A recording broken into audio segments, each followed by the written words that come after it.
Hello. Hi. How's it going? We got a new game. We got Citizen Sleeper. I gotta adjust some settings after we get in for a second.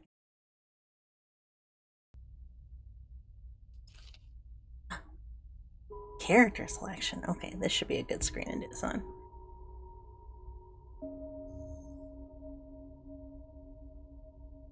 Hmm.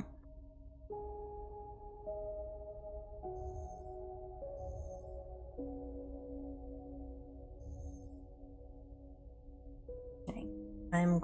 I'm adjusting like the filters, the visual filters, because it's very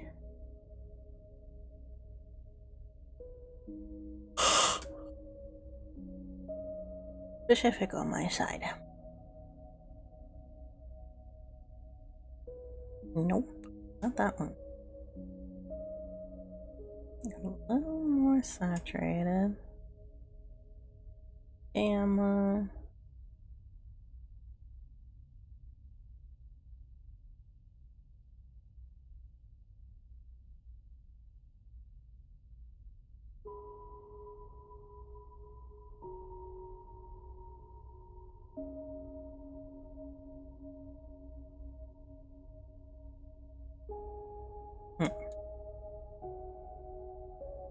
It's probably fine by in the original. It's gonna be dark looking, but that'll have to do. Alright. Here we go. I don't really know what this game is about, so I guess we'll figure it out. My dogs are going crazy downstairs, sorry.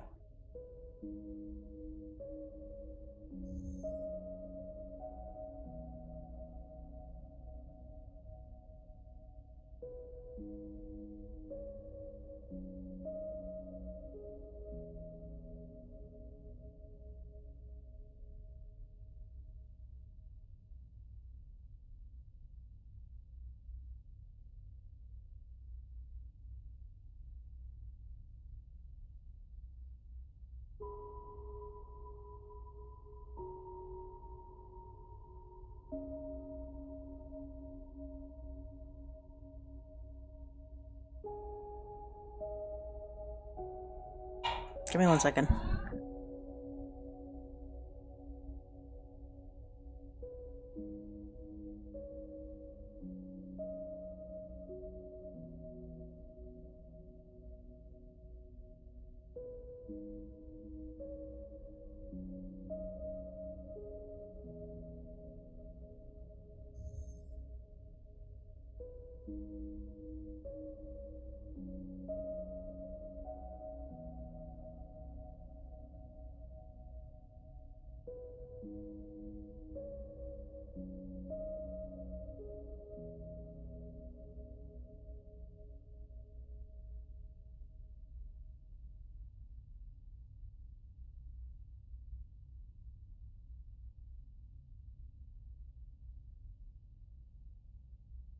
There's a lot of noise happening outside, so gotta keep my mic turned down for a bit.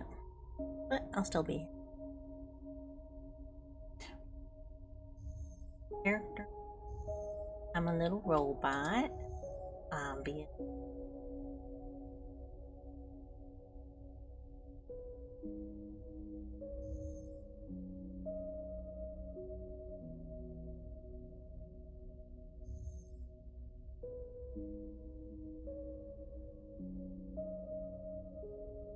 Fraction.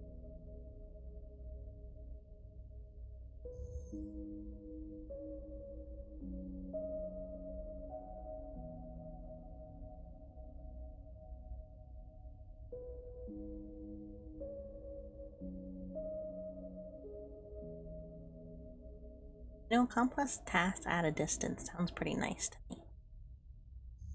Going with operator.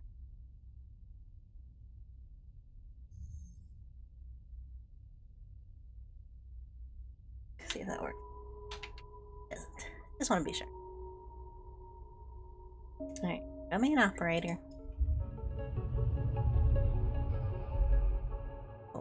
was low.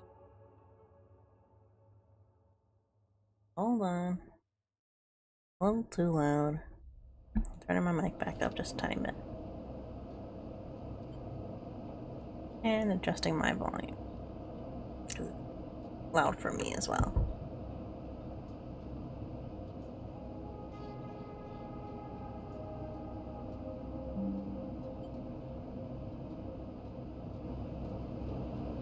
Shouldn't be too bad.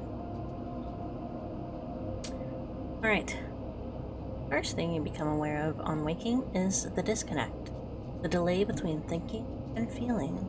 Between wanting to act, acting. Minor, almost imperceptible, but always present. Items are... I have no items. I have no data.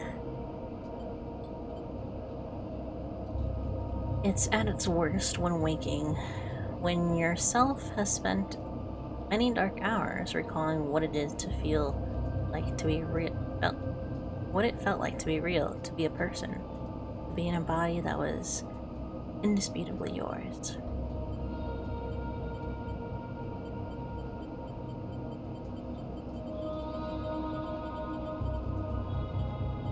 Obviously, I'm a robot now. So, I'm going to forget that body. I'm gonna forget it. I'm gonna forget it. Get out of here. To resist nostalgia is pointless. Oh, no. Maybe I'll move. I should be somewhere else. Scoot away.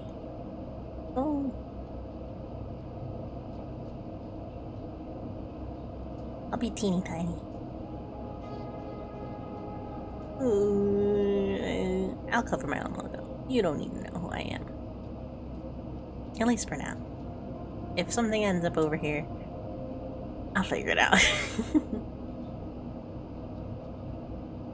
Oh, you know what I should do?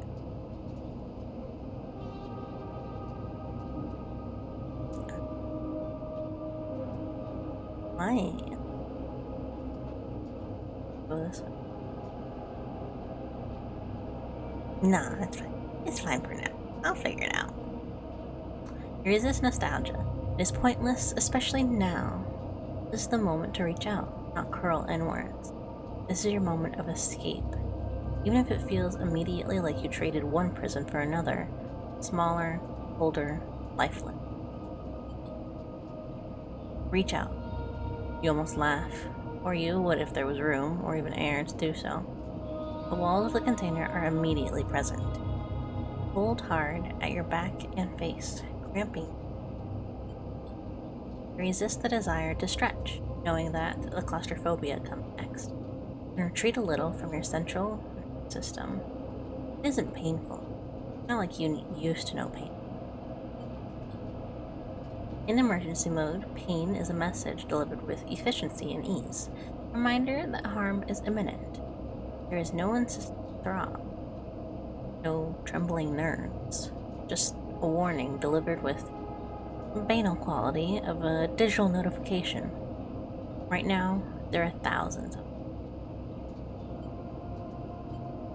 Remember the plan or remember others? I'm gonna say remember the plan. You most remember that it wasn't a good plan, but then your options were limited.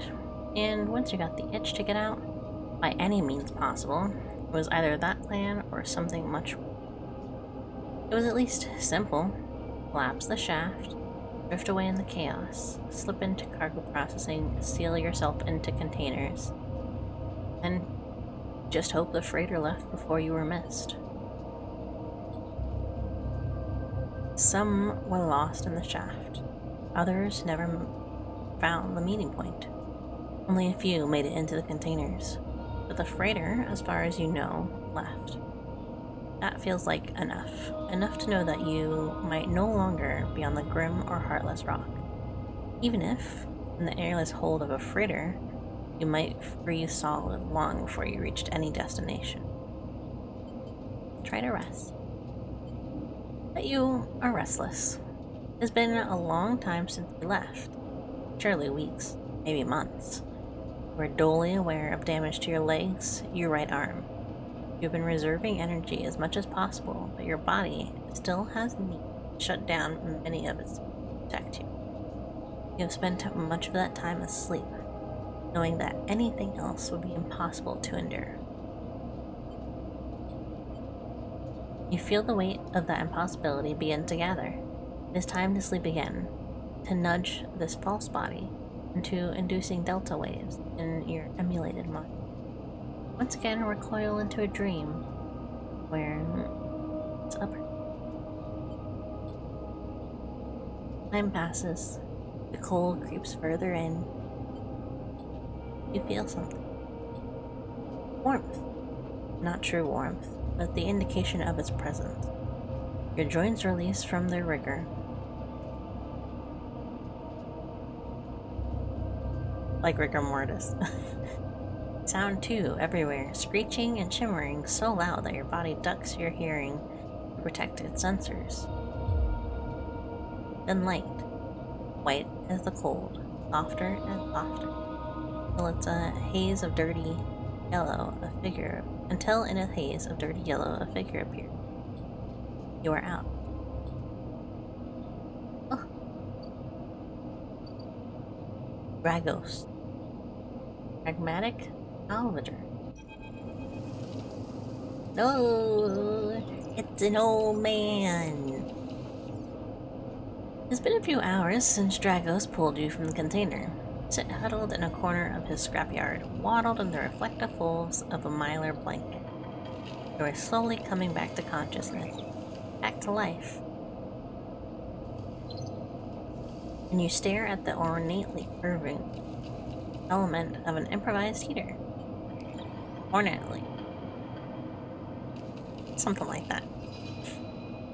You are surrounded by angular, incoherent lumps of ships, some corroded beyond recognition, others still carrying glassy wounds along their edges, where plasmarks slice them apart. As you trace their shapes with foggy eyes, you hear a voice. So, sleeper, you have thawed out yet? You all thawed out yet? All thawed.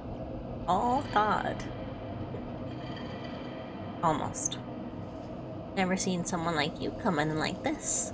New frames must have been better perseverance than Sub-Zero back.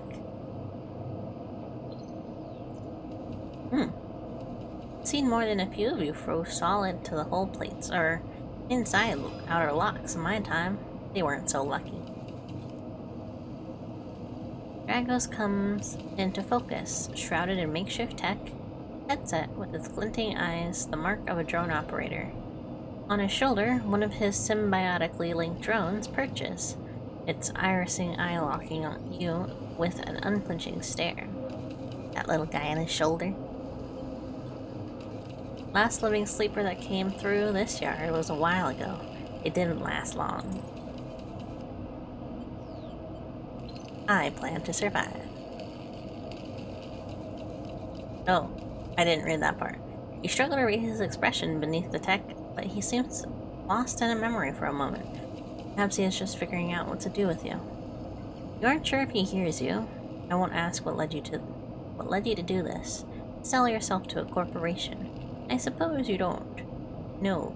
I suppose you know you can't go back. Your old body, that's theirs now. You just software. A rogue emulation illegally possessing corporate property. You nod along. You remember biometrically signing the forms. The cold floor on your feet as you padded to the sleeper cells. Promise of a life off-world. But as you do, you get the now familiar sensation that these aren't your memories. These are things you know, but not things you feel. You are no longer that person. You are an offshoot, a copy. What you won't know is what's ahead. At least, the last one didn't. There's no easy way to put it. That body of yours is falling apart. It's the same for any sleeper who makes it out. SN ARP wants to protect their property, but they can't keep hold of you. Well, then no one can.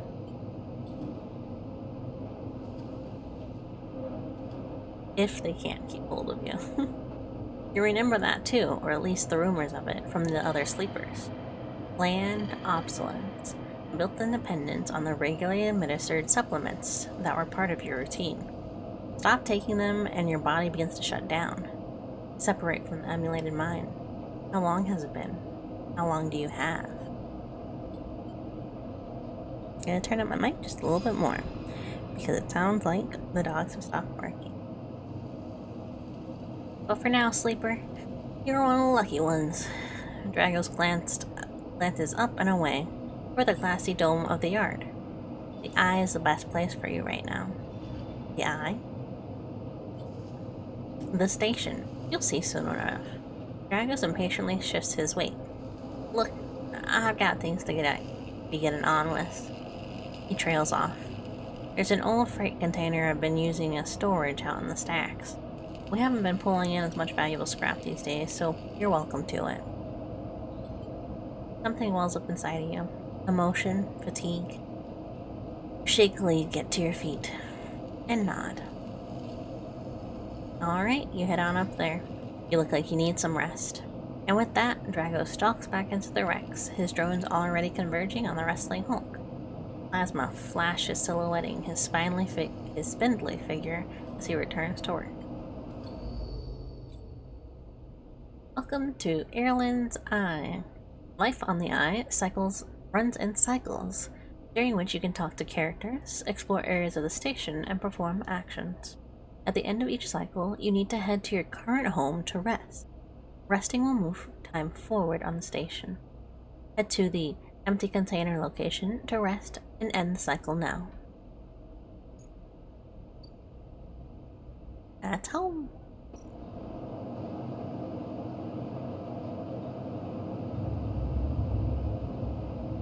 Nice.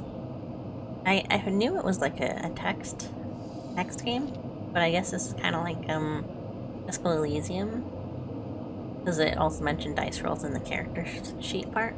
So you wait curled up in the corner of the container and begin slowly assembling the world around you.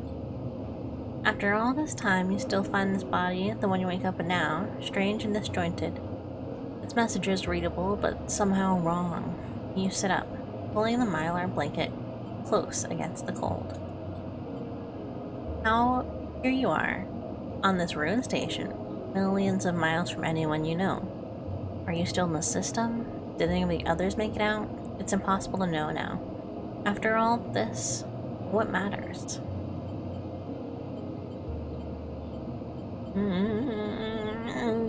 I'm gonna say building a life. Maybe you didn't get lucky, finding yourself here. Maybe here, on the edge of everything, there's a life for you to build. But before you can build anything, you'll need to learn to survive. Maybe if you can do that, you can make a life for yourself. Dragos has left a few comforts in the container. The mylar blanket, the bedroll you slept on, a canister of water, makeshift electric stove, and some faded sachets of some desiccated powder? You thumb the power stud of the stove and begin to boil the water. The contents of the sachets smell like damp wood, and you sprinkle them into the liquid. As the pungent smell washes over you, images from your restless sleep come back to you. A ring like the station, but skeletal and ghostly.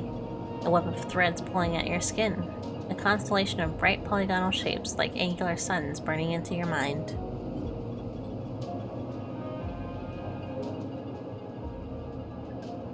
There's something unpleasantly visceral about these images, and it is long after you finish drinking before they begin to fade. You tidy away the stove as best you can and try to gather enough energy to greet the day. Cool. I just noticed the background is moving with my cursor. You can't see my cursor, but whenever I move it back and forth, it tilts it a little bit. Oh, and data. Oh, this is the dice roll. Excuse me. 1. Your condition. Condition represents the current state of your body, of your artificial body. It depletes by 1 segment each cycle, It can also be damaged by violence, injury, or lack of food. If your condition bar empties, you will suffer a breakdown. You'll have to figure out how to recover your condition now that you no longer have access to corporate pharmaceuticals that were keeping you alive. Action dice.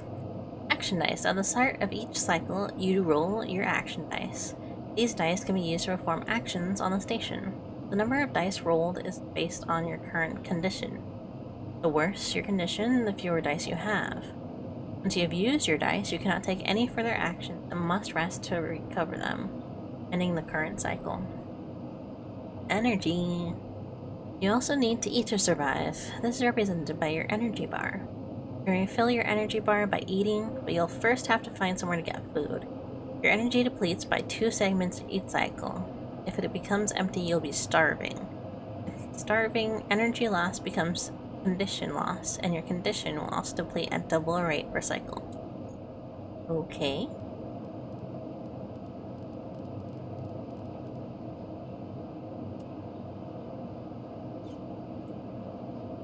What does that mean? What does this mean?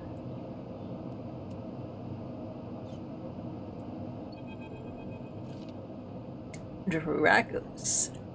Excuse me.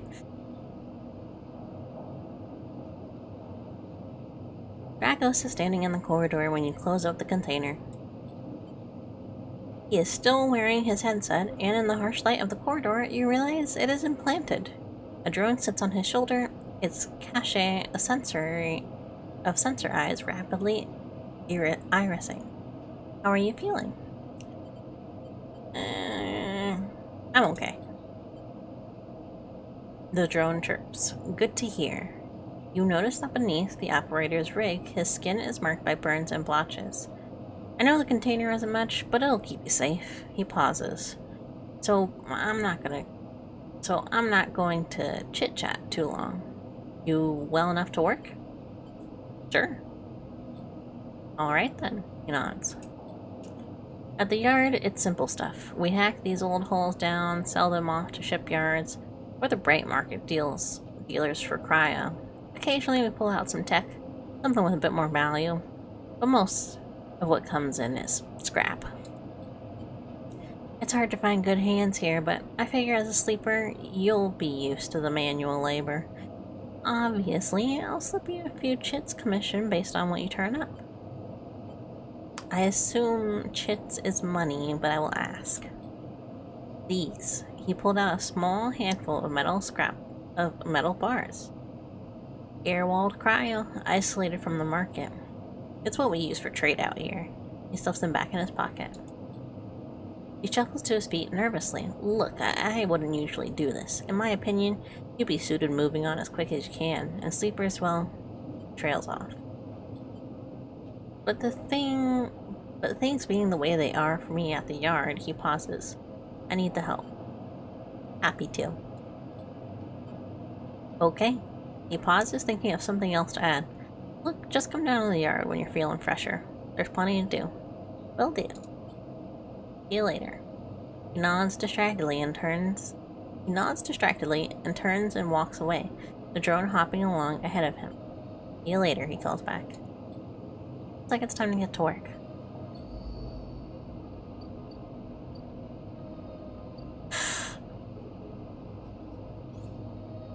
My character. 2 upgrade points. 3 upgrade points. Sun-based dice action allows energy to recovery at home. Oh. Efficient extractor. Chance to gain a random scrap item on engineer actions. Transfer, intercept. Chance to gain cryo on interface actions. Predictive reasoning. Dice actions display potential positives and negatives. Thrill seeker. Chance to gain energy after any engage action. So I should try and do interface stuff. Oh, this sounds like a decent job then. Oh. I think I'm still alright. I think I can just read to you what's behind me. Actions are the primary way to interact with the world of Citizen Sleeper. To perform an action, click and drag your chosen action dice to the slot. So, using my action dice that I rolled. Affect these outcomes 100% chance, 50%, 25. Action rewards you with clock grass. Positive. On a neutral, it still succeeds. Action goes better than expected on a positive. Okay. Hold assertion is a repeatable action. Even the rustiest hole can hide valuables. Input dice. Cycle clock. Meal salvage. It's going to take some time to sort or cut away through the towers of salvage, but you're no stranger to hard labor. Oh, so I would have a -1 on enduring, but I have 0 on engineer. Okay. I kinda get it. Either critical or repeatable. Critical actions can only be done once. Either safe, risky, or danger. Safe, no loss of condition, energy, or cryo. Risky, negative outcome means cryo or energy loss. Negative or danger, negative outcome means condition loss. Neutral outcome can mean cryo or energy loss. Okay. So the only one that affects condition loss directly is danger on a negative outcome. But neutral on a danger outcome, it still hurt me. Hurt me in other ways. Hurt my pride. 3. The skill that this action requires. Either engineer. 3. That's the endure part. Either engineer, interface, endure, intuit, or engage. Modifier. This is added to the action dice when slotted. Some actions require a +1 to perform. A debt called in. Dragos is tied up in something ugly, and if he misses payment or a tooth, things could get nasty. Back in business. Every salvager knows that they are always one lucky haul away from their next payday. Well, I think going with the safe one with the neutral should be fine. Otherwise, even with the -1, this is a repeatable. They're both repeatable actions too, so we'll start this one. It's a 50-50. Nope, +5 cryo. Action often progresses clocks. Clocks are displayed below the action that fills them, and they track your actions, how they affect the world. Filling a clock means something good or bad is about to happen. Some clocks, such as one tracking Dragos' debt, are cycle clocks. These clocks tick themselves once each cycle and complete without player input. Any active cycle clocks will be displayed on the icon for that location. Okay.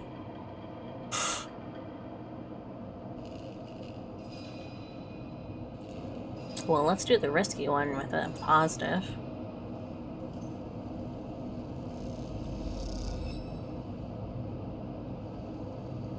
In Citizen Sleeper, you unlock drives as you discover more about the world around you. Drives are like tasks, I guess, or quests. You track drives. Any drives track will have yellow markers. Access your drive menu. Try tracking a drive to help you survive. Look for food to keep your energy up. No way to recover condition. Fill clocks. Remember to end cycle at home when you are out of dice. Oh, nice. I got 2 positives on this clock.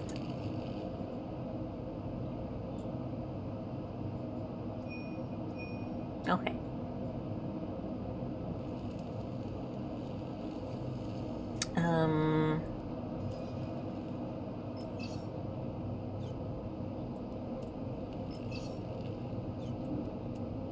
It's a 50-50 on those, but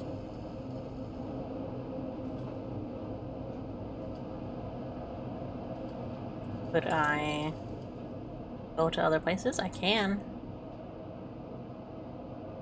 Helion Crossing. Merchants willing to run the gauntlet. Eventually kill. Okay. What does that mean? I can't do anything, obviously.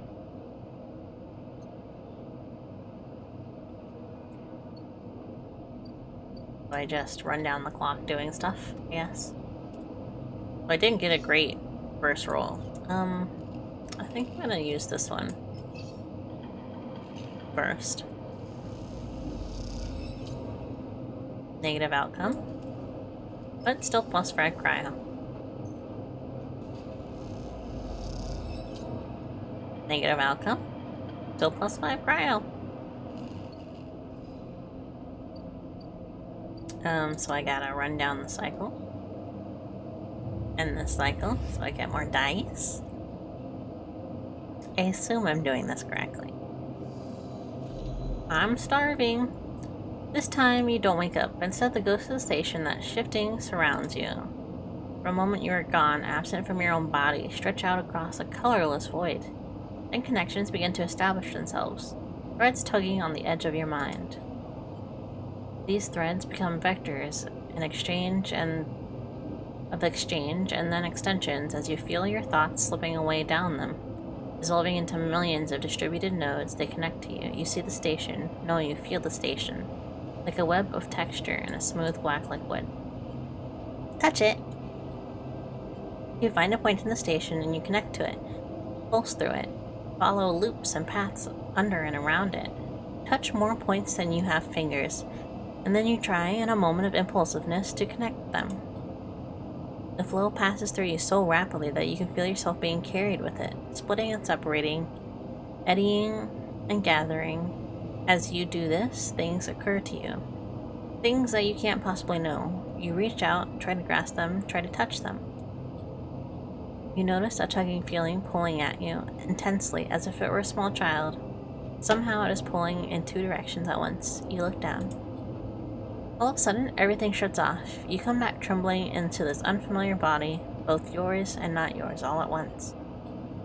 You find yourself standing in the container, eyes open, the steel to the dark steel walls. You feel a change within you, a shift. You close your eyes for a second, you feel is waiting there. You close your eyes for a second, and you feel is waiting there. Station splayed out across your mind. A storm of connective nodes, waiting to be explored, and then it's gone. I only have 3. What's up now?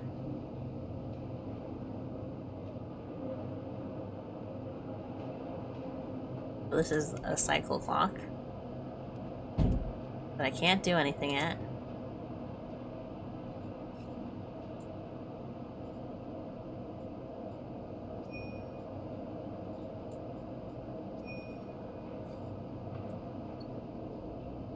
Oh, there's something out there. How do I get up there? Oh. Oh my god. I just wasted an entire day. Start from the top. After some spaces caused some trouble in the low end, yet have imposed a toll for entry. No one gets in without paying. How much do I have? I only have 30. I only got 30.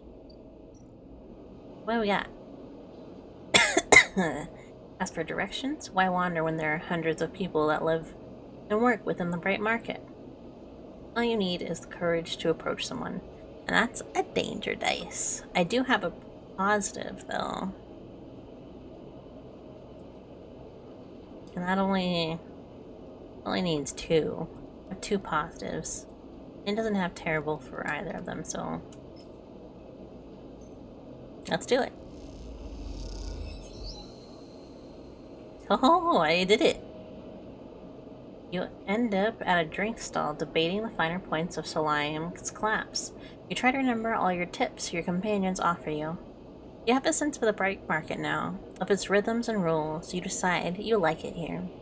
The bright market is the busiest part of town. You can find anything and everything here. Okay. Oh, I got a doctor. Next comes the call from the enforcer at the door. You shuffle down the flickering hallway towards the open apartment door. You keep your head down and your shoulders high in the queue, trying not to bring your attention to yourself. You were thankful for the tip-off that a doctor was operating out of this place, but now that you're here, you aren't so sure. The gang enforcer on the door, flickering light strips, the decaying hat block. They have all made the long queue a test of your nerve. But your options are few, and without a supply of stabilizers, your body will. You suppress a shiver and shuffle forward in front of the queue. You try to find something to distract yourself. Look inside. You lean against the doorframe and look into the apartment. The entryway is dark, punctured by green indicators of stacks of sealed containers. You lean in and see an amber light flickering through the doorway, screened with plastic sheeting, beyond which blurred shapes move. The slap of the enforcer's palm against the doorway jerks you awake. Wait your turn, growls. After a few moments, a figure pushes through the doorway and you catch a distant voice. Send the next one, Toshiro. The enforcer jerks his head and you slip inside, passing through the dark entryway and pushing through the plastic sheeting on the far door. The room beyond is bathed in warm light. The floor-to-ceiling transparent panel gives a view of the Bright Market's sealed room and the buzzing traffic above, and for a moment you are transfixed by the motion. Come and sit. Oh, shorty! I think everyone's short, actually. It might just be that everyone's a little shorter looking. They look kind of cool. Don't they? Come sit, calls a sharp voice, and you see a silhouetted figure turned away, placing a plastic sheet over the frame of a simple folding bed. You make your way across the room. The figure turns, and as they do, you see an expression of confusion flash across their features. They open their mouth as if to speak, they blink, and then quickly regain their composure.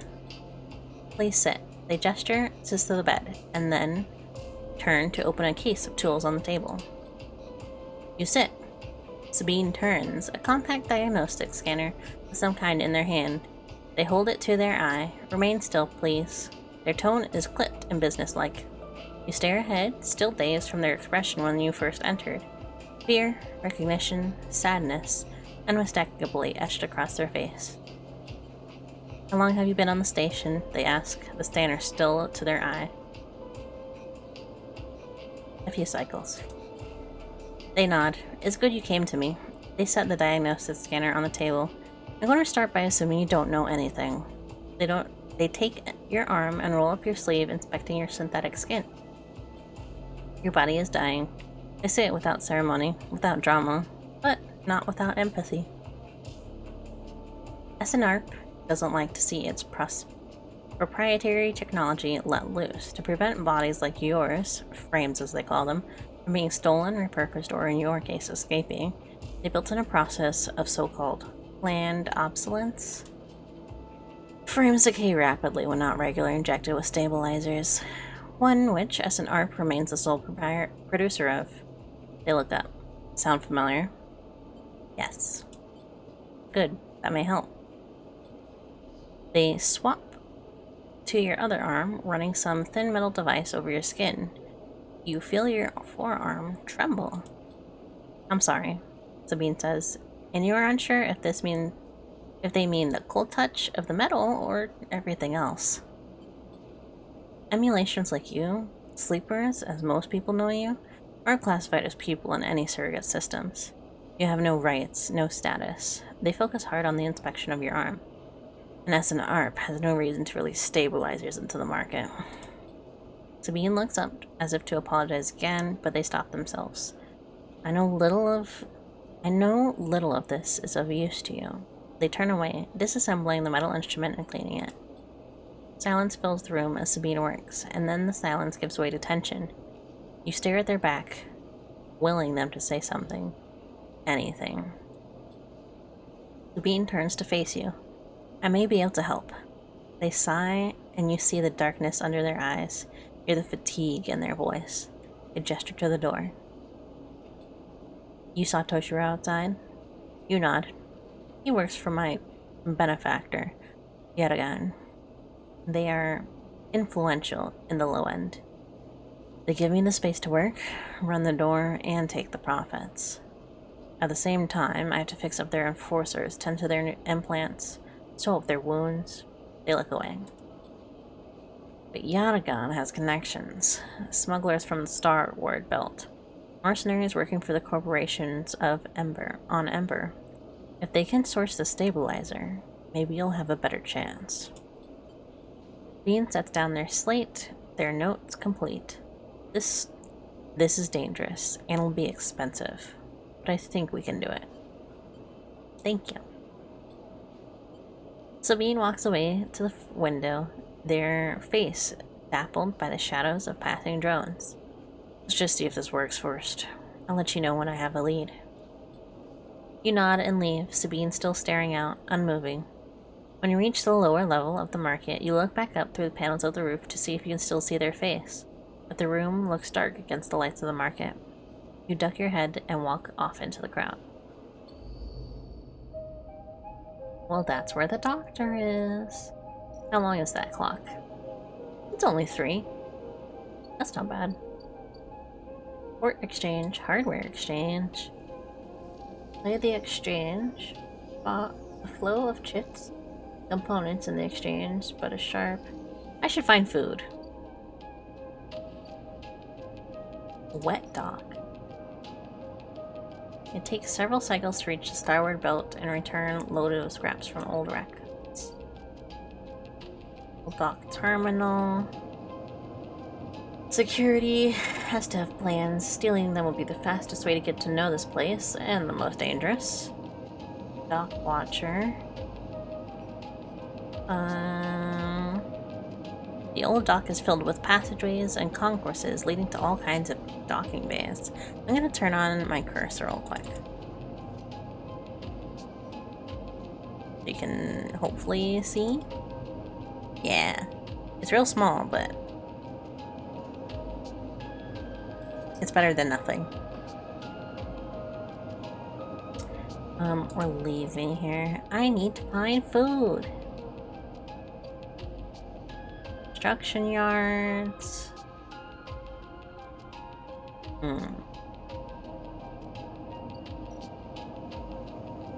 don't have connections, but you do have skills. If you can get a shipbuilder to notice, you might be in. As a newcomer, you can only gain favor by grabbing a load of materials and asking the nearest yard hand where to take them. The only way to get to know the shipyard is to work here. No tourists. Okay. Wet dock.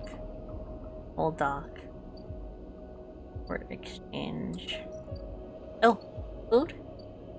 That looks like food. Oh, hello. I guess everyone is just a little short looking. Emphis is busy, his broad face uplit by the makeshift gas burner in front of him. With precise, delicate movements, he lays thick chunks of marinated fungus into the dented wok. His other hand idly tossing a metal bowl of sliced vegetables and some red-flecked dressing. The smell is incredible. You watch as he fulfills a set of orders, heaping the fungus with the bright salad and depositing it in the plastic trays. A stack of chits rattles on his apron pockets as customers file past the burner, handing over payment. Approach, I need food. You join the queue. It's mostly made of off-duty salvagers, vac suits unzipped and rolled down to expose stained vests, grubby mods, a lattice of scars and tattoos. They discuss the best food of the eye, the best drink, comparing notes of the bright market dives. Their words cut through with heavy space slang. Eventually, it's your turn, and you shuffle to the front. Emphis speaks in a deep, even tone. First try is free.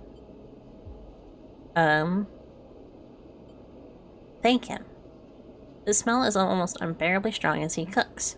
The earthiness of the fungus laced with something so spicy the smoke makes your eyes water. The heat from the burner is like a bonfire, and your skin hardens in its glare. I know you, you sleepers. Memphis says while he cooks, his voice deep but clear. A hard life, a lot of stories. He glances up from beneath his cap with piercing eyes. I know. Tell him a story. You begin to tell him about your journey to the Eye, and he nods as he cooks, his eyes never leaving his work. You tell him of the confusion, the pain, but also the sense of possibility, and its sudden arrival. You tell him of the cold and dark of the container, and the endless cycle spent with it. Now it seems you tell him like some dream that you once had but can never forget. You tell him that the Eye excites you and scares you, and you're unsure where to walk, where to look, what to do. Eventually you tail off, running out of words. I think that should be trail off. He places a plastic tray of steaming fungus in your hand. Next time, we can talk some more. He smiles, but next time, you pay. He slams a heavy hand against a button of the burner side and it shuts off. The roar of flames and its impressive heat fades. Next time, then, sleeper.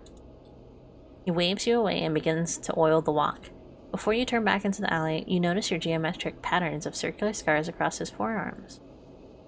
You notice the geometric patterns, not your geometric patterns. Each surrounded with a constellation of glint pin marks. Oh, there's like he's got like these little yellow circles on him. You walk away and you decide to take a bite of rich, spicy, delicately sweet fungus. Your taste sensors light up like a fusion reactor. You'll be back. Ooh, not bad.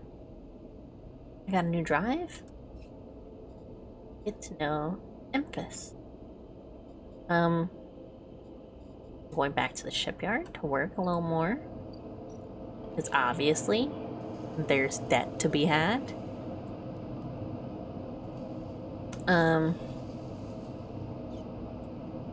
Cut away from the salvage, but you're no stranger to hard labor.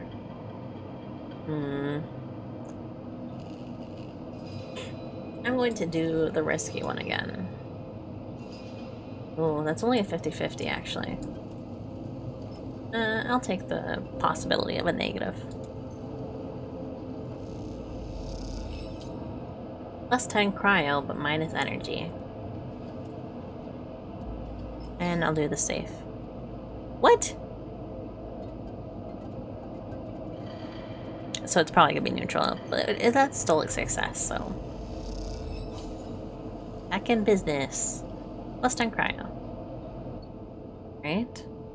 Can I... More food? How much is it? It's only 15. That's not bad.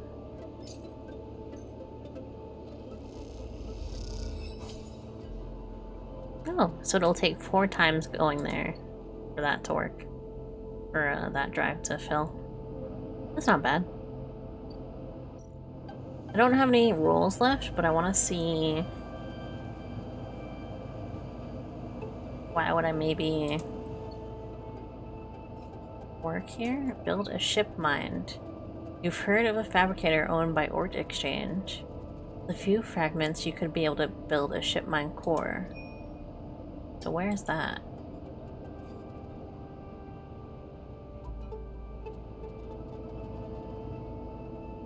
That's at the docks.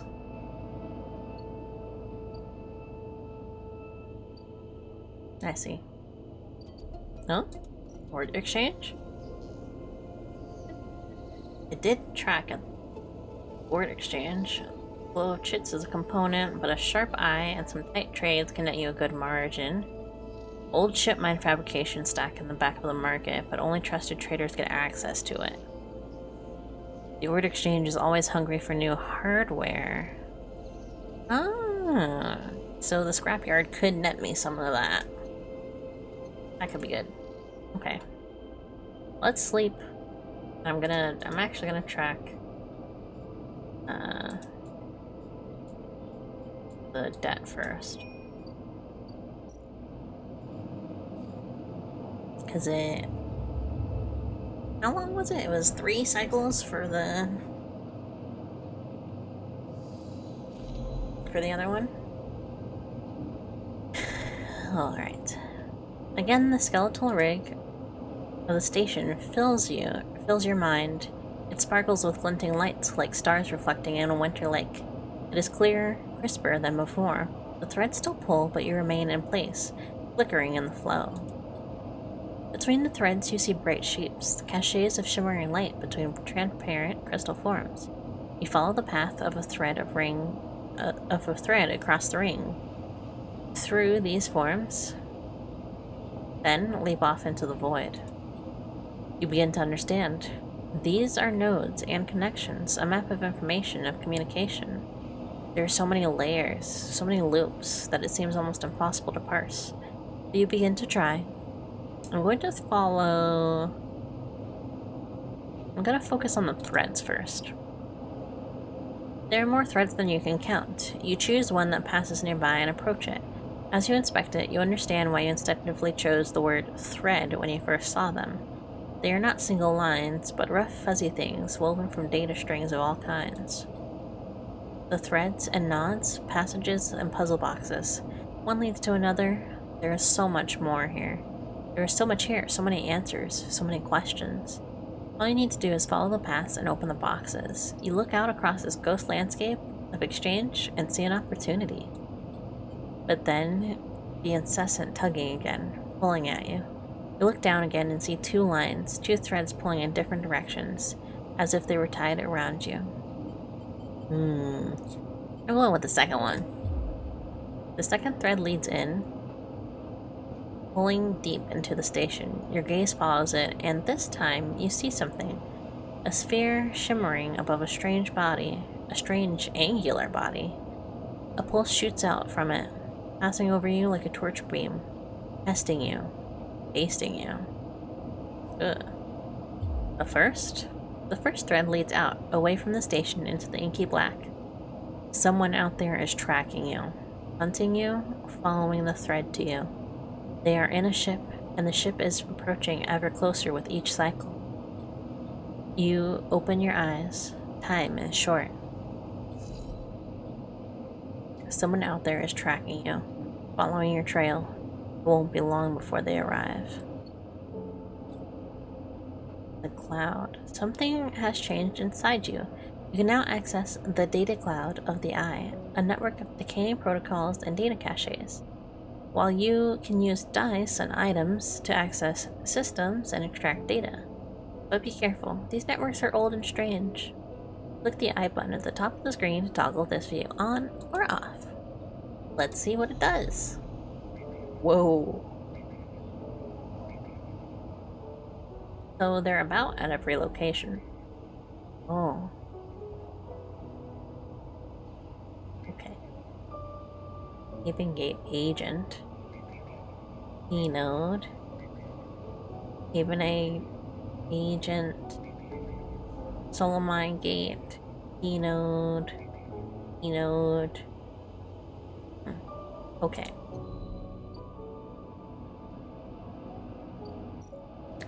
Let's do some of this again. We didn't get a whole lot. That was +1 to back in business, so we're at least ahead on that. I want to try the shipyard.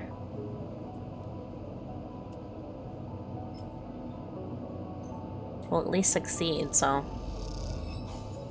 You observe the ship builds and try to make yourself useful carrying tools and crates. You begin to notice how they work.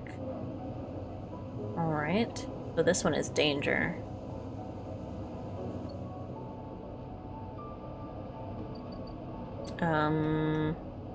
Gotta go eat some food.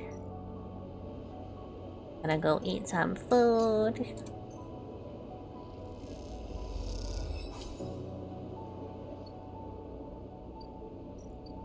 How long is this one? It's 3 and it's a cycle clock. Owen. It's 60. Got a gun. I'll have to do that at some point. Port. For a scrap. This is a 50-50 on a risky. I think I'll try one of these. Let's start with a node. This is the furthest back node, so let's do that one. This node pulses as it mines cryo at a glacial pace, abandoned by the hacker that repurposed it. Data actions allow you to extract data from the network of the eye. They work like dice actions, but in order to unlock them, you must match your dice to the one displayed on the right of the action. If you have a 1 or 2 modifier and the interface skill, you'll be given more possible dice to match. Nice! Oh, I have a 2! I have a 2! Bypass! Extract that data. I got an encrypted key. Stream of passcodes, able to unlock the station's aging maglocks. Alright. Oh, the maglocks. Wait. What was it? Old docks with passageways and corridors leading to all kinds of docking bays. Most of them dangerous. Security has to have plans. Stealing them will be the fastest way to know.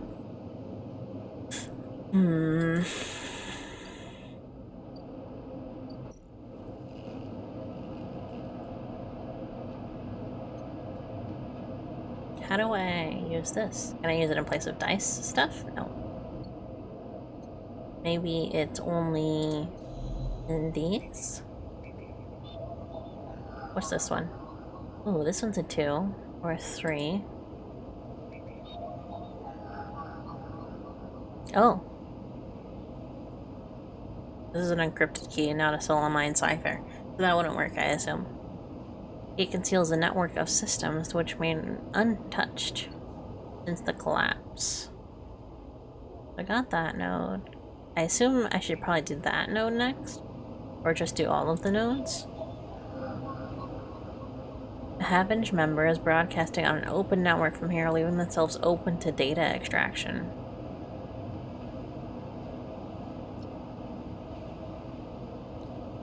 Didn't think so. Just wanted to make sure, though. This thing? The gate keeps traffic out of the Havenj. I guess I'll just try it. No, didn't work. Alright.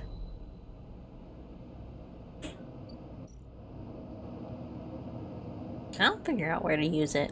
I'll figure out where that data goes. No, I don't have anything else. Oh, we're gonna sleep.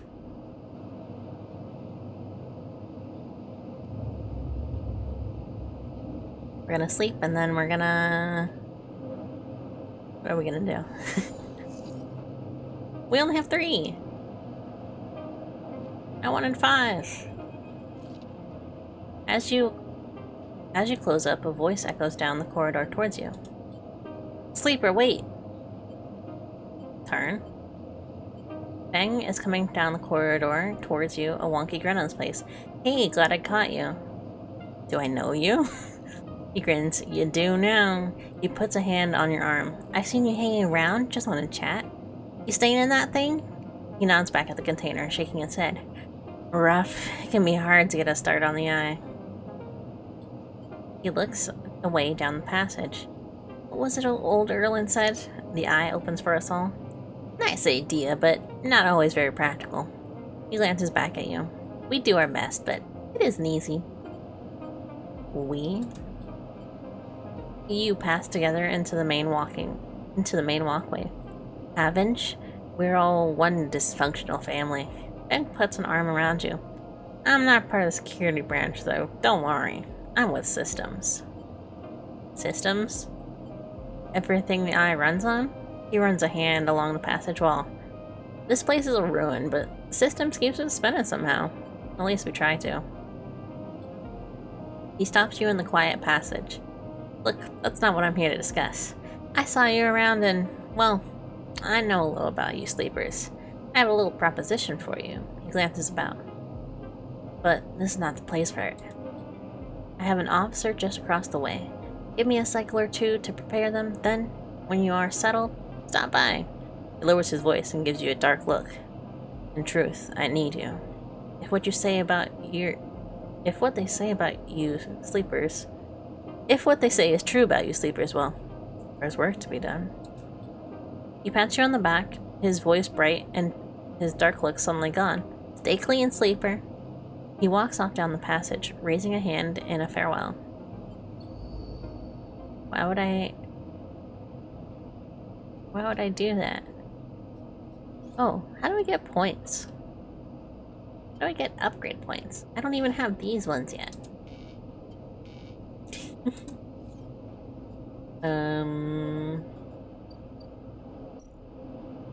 I only have 50/50s, so I think I should just do this.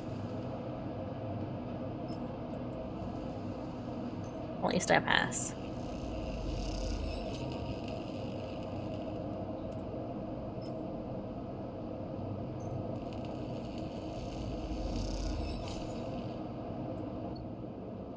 I think I can go to nodes twice. Nope. You think these change? Nope.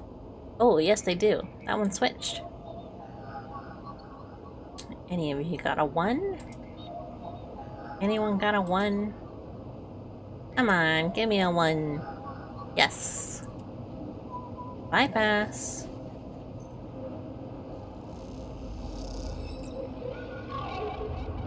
I got 2 encrypted keys. And I'm... Oh! The cloud. As you drift back from the node, something latches onto you. A thread. Strung tight around you, it tethers you in place. A taste. The voice makes you shiver. Its source somehow is both distant and close behind your ear. You see a distant glint of light shut off, and then suddenly a shape is at your side. It stalks around you, circling like a shark, like a wolf. Enter the unknown. Astringent processing. Stay still. Please hold. That's a cool looking dog. Is that your dog? That's a cool looking dog. The thread around you thickens until it is a ring, a cylinder, a tunnel of light circled around you. It is blinding for a moment, and then it is gone. As it fades, you see a figure, a creature in front of you. Strange head flickers between different angles, reading you. Well, what did you do? The shape paces around you on its lithe legs. Lithe legs? Though there is no ground here to pace on. Entity, identify, origin, serial, cadence. The figure faces you expectantly. Sleeper. SNARP. Unknown. Known. The figure's strange head rotates. Brackish signature of, and not of, attempting interface. As the figure speaks, more threads begin to spiral from its head, sticking, sneaking, vine-like ribbons that flex and wave. They approach with intent. Stop. The figure halts its thread, its head twitching. Entity, your identity is unknown. We only seek to correct illegalities. Can you confirm your legal right to sentience? I'm a person. Incorrect. You are an entity. All at once, Hunter's head is directly in front of yours, blocking your vision. You stink of their taste. The one of the sealed dock. Hunter shimmers away with a fury. I will find access. I will interface. Sealed dock? An entity hides in Rotunda. You are its puppet. Hunter extends a razor-edged thread. I will not be diverted from my task. It glows with murderous intent. Strike! You lash out with all your force. Not a physical strike, but a focusing, a spike of interface, leaping out like that of a tipped spear. Hunter stumbles, shifts, separates. Wake up. You open your eyes, blinking back into the station, shaking with fear. We're being hunted by a dog. Oh, I see. That's how many times I can do it before Hunter appears? Okay. I gotcha. I don't have anything to do there. I should eat. one more cycle for the food.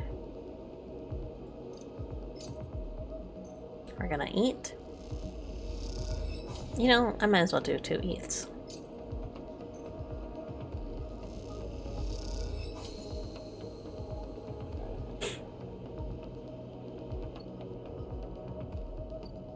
Emphas! What's up, my guy? Sleeper!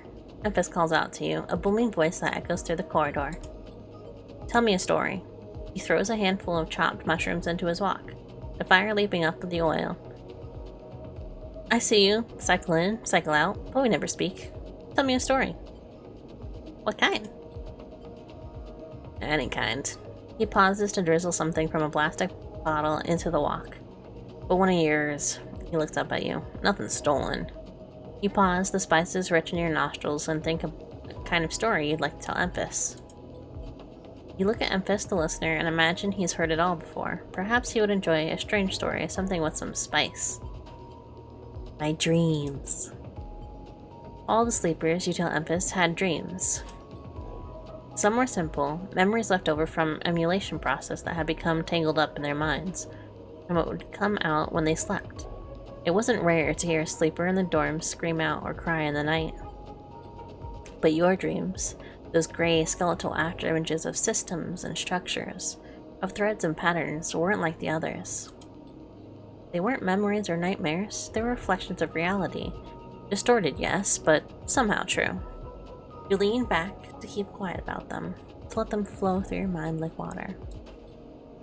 That was until now, until you arrived in this place. Now your dreams colonize your waking life. They slip behind your eyelids with every blink, and now you understand they aren't dreams at all, but some process of interfacing, speaking, of living in another world that flows through this one like smoke through water. You tell him that you do not know if there is a reason for your dreams. Perhaps you reason it is just some side effect of particular quality of the frame you inhabit. Whatever it is a gift, and you hope to make use of it.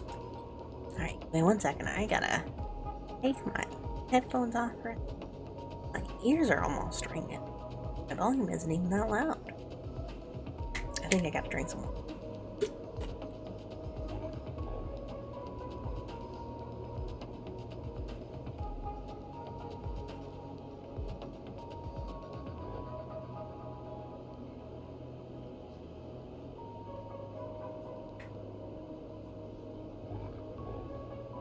Not bad. Not bad water.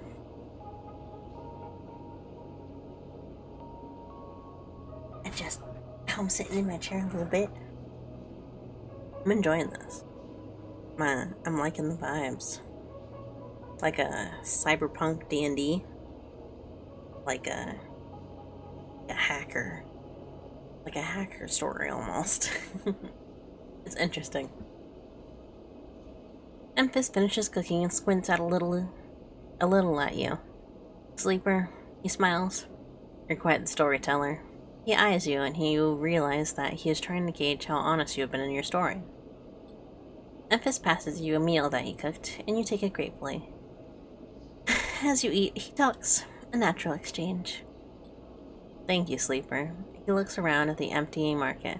My time is done for today, and I do not want to keep you any longer, so I'll make a proposal. Oh, so are we getting married? He gestures to the plastic boxes of ingredients stacked behind his stall. These are good enough for most, but someone told me a story that made me think a couple of cycles ago. They said that across the gap in Greenway, fresh mushrooms grow. You heard of this? No. Neither had I, but I trust the one who told me. Emphas begins packing up his things. Can you bring me some? I can't cross the gap, and I worry about leaving my things behind. He smiles. I am sure a storyteller like you could handle this trip. I'll prepare them for you, and if you wish to tell it, the audience for another story. Sure. Good. Booms Emphas. And I will wait for you to bring them. Emphas slides his walk away and straightens up. I'll prepare a recipe then. Sleeper. I will prepare a recipe then, Sleeper. Good luck with your foraging. You turn away and walk into the main market, the rich taste of Memphis food still lingering in your mouth. Stories for food, you think. A trade that seems more than fair. Where is...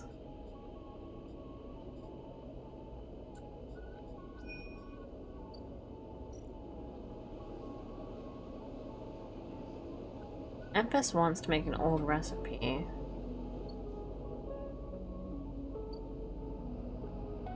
He said across the gap. I wonder where that is. We're still ahead on the thing, and tomorrow the surgery will happen, so lower end gate.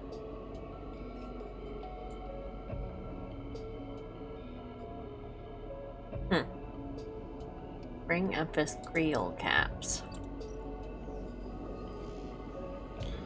Components. I haven't gotten any components yet. Oh, one more cycle for this one, Doc. Oh, I bet I can salvage there and get stuff. Alright. End the cycle. End that cycle. Turn the volume just a tiny bit. Here, guys, is end. Because it's just a tiny bit louder than I think it should be. Oh! Fang. Alright, Fang. Scrapyard. Scrap freight. I'm buying some scrap. Give it to me.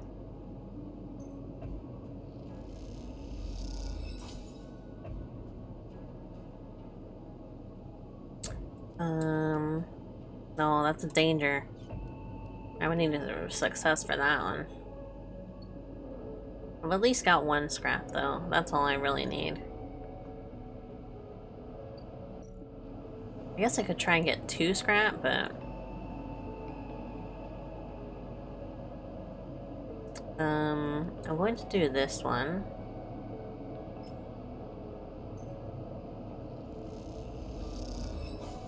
Neutral outcome. You begin to notice how they work. Fantastic. Let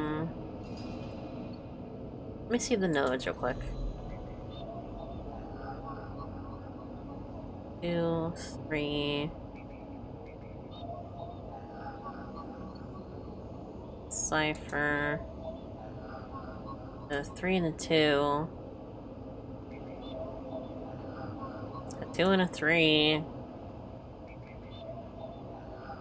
A 2 and a 3.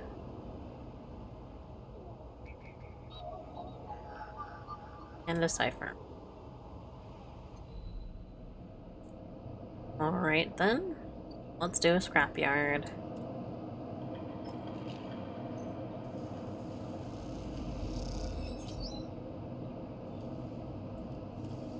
And I might as well do this one. There we go. I fulfilled that one. Yay! I'll do that in a second. I want eat first.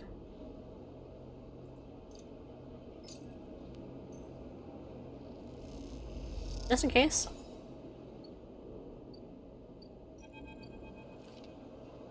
The first thing you see on entering is a glint of Toshiro's implants, like a cat's eye in the dark corridor. He nods you in as you arrive at Sabine's door. The entry is still dark and you push through the sheeting into the surgery. I have it. Sabine stands with the case open in front of them. A set of vials lined up inside, separated by foam inserts. They pick one up, rotating it in the warm light. I have no idea how Yatagan... They trail off. We should treat this with caution. It looks authentic, but I have no idea if it's really what it appears to be. I'm the test case? it seems to be the case. Unfortunately, I'm not sure we have another choice. They gesture for you to sit on the bed. Stabilizer works under a simple principle to an immunosuppressant in a transplant operation. It stops your body from rejecting the unfamiliar part of itself. In the case of your frame, the unfamiliar part is each of your biosynthetic organ groups, which over time are identified by your body as foreign material and therefore must be eliminated. Sabine holds up a vial of the would-be stabilizer. However, unlike an immunosuppressant, the stabilizer doesn't do this by limiting your entire immune system. Instead, it re-encodes your biosynthetic organs with new protein chains, which acts as a passcode within your immune system. The stabilizer refreshes these passcodes, keeping your frame from rejecting all of its own organs. Passcode. In very basic terms, yes, they sigh. Look, what matters here is that the stabilizer should be able to encode any organic or biosynthetic matter to be accepted by your immune system. They glance away, at least if the stabilizer is genuine. The only way to know for sure is to inject the vial. They begin readying the syringe. I'll start with a small dose to limit the risk. Okay. Sabine cracks the glass neck of the stabilizer vial and uses a syringe to extract a fraction of the liquid. They tap the syringe and you watch as if any sign might emerge from the clear liquid. You barely feel the needle, your frame registering the initial injection but with a little response. A sensation begins to spread from the site. A fizzing, trembling wave disperses through your arm with incredible speed. Your vision goes white, and when it returns, Sabine appears encased in shards of sparkling light that slowly fade into darkness as you settle back. You swim in darkness. Muffled noises like an argument heard from underwater. Trickling waves of cold. When you sit back up, Sabine is sitting in a chair by the window, facing away from you, backlit by the glow of their slate. Awake? What happened? The stabilizer's genuine. They sit down beside the bed. I don't know how Yatagan acquired a case of this stuff, but they did. Sabine looks troubled, distracted. You should rest some more, but you're going to have to do that somewhere else. They gesture the door. I have other patients. Sorry. Sabine nods toward the case. I'm afraid I can't offer you any more doses. You're going to need to pay extra for your next dose. Silence fills the room, and they return to their glowing slate. Looking around the room, it seems different somehow, as if things have moved and shifted. You wonder how long you have been out. Sabine? Nothing comes free, sleeper. Remember that. You manage to get to your feet and wander out into the hallway. The queue stretches down the flickering corridor. Toshiro stands impatiently by the door and fixes you with a glare as you leave. You lower your eyes as you stumble past, somehow faintly aware the station's spinning beneath you. Alright. Whoa! Full bars! Alright. We're gonna talk to Dragos. You arrive in a buzz of activity at the yard.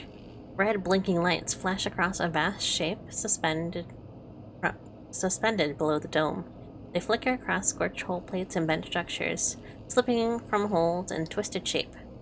The cutter is huge and has been torn apart in some violent encounter. She's a beauty, isn't she? Dragos stands to the side, focused on the hulking ship as it is lowered into the yard.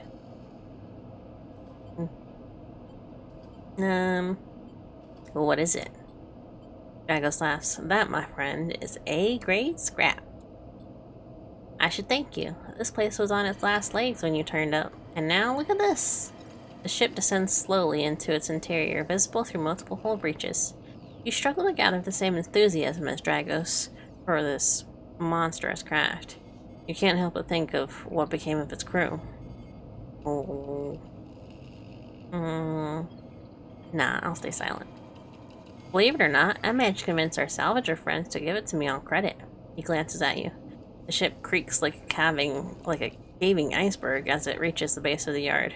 Dragos is visibly excited.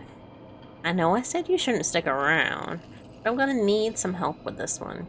The drones start to crawl over the hole, their lights illuminating flashes of the dented hole. Watching, you wonder if you arrived in a similar fashion. Locked inside the container, the wreck of the SNARP freighter, lowered into the yard like a corpse ready to be butchered. Or was the container delivered to Dragos on its own? A womb for your rebirth into the strange station. You shudder. Perhaps you could learn something about the ship. You might be able to trace the path that led you to this yard. Draco squeezes your shoulder. After these past cycles, I think we're up for it. What do you think? You see the fading name of the ship emblazoned on its side. Winter Light. Let's do it.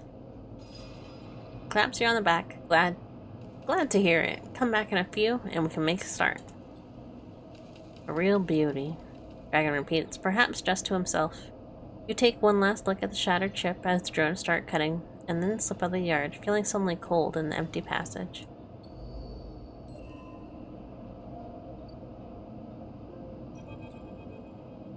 Here, oh, I clicked it too fast. Oh, I got a thing. I'll check it after I talk to Fang here. Sleeper. Fang catches your attention as you approach the Havench building, leaning against a bay door at the side of the entrance. You approach. Easter coming this way, security, all that. Gives you a look. You know. He slams a button as the bay creaks open, blinking lights in the dark behind it. You follow Fang inside.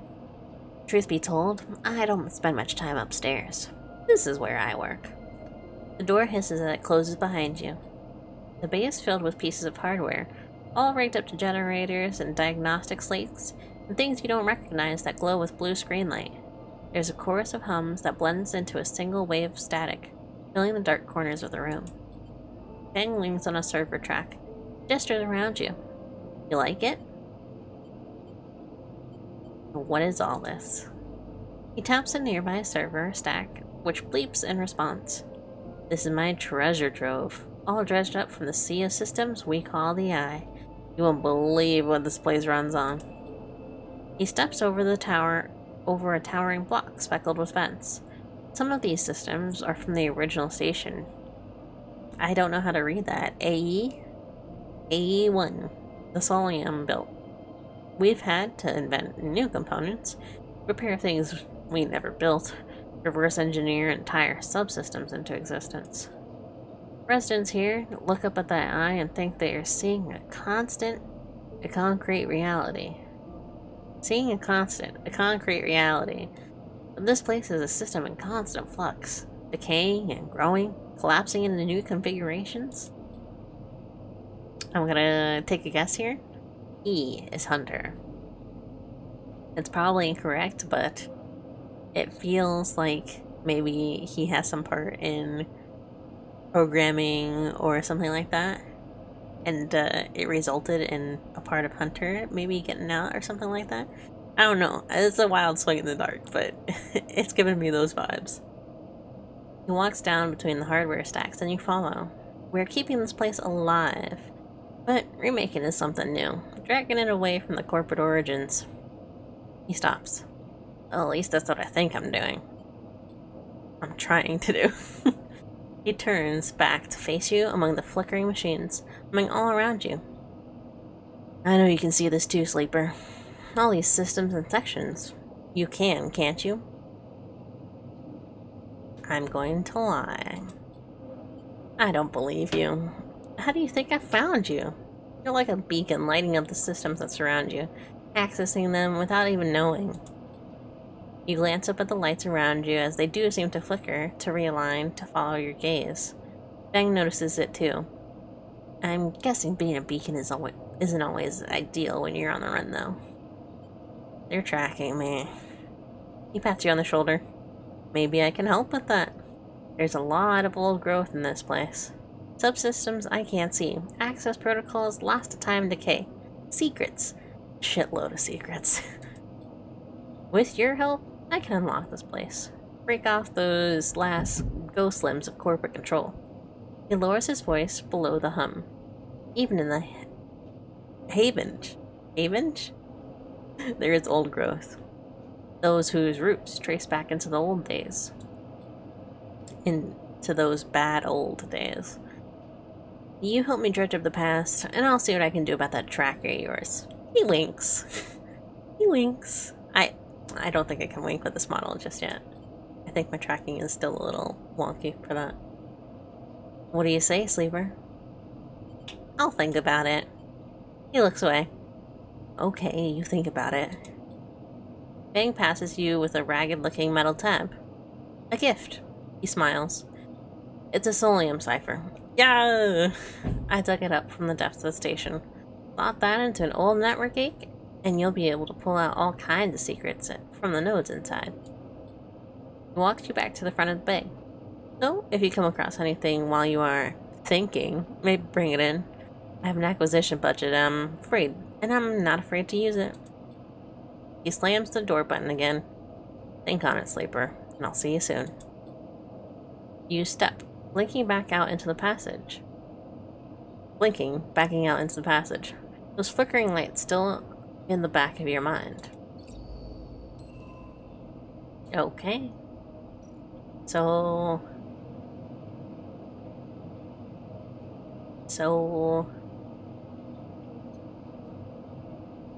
I have to give him Solium data? And he'll give me... ciphers over time, I guess? Probably? Maybe? Fang will pay you for the Solium data you dredge up in the old Lie systems. What he does with it is anyone's guess. I'll try the encrypted key. Nope, didn't work. I'll figure it out eventually.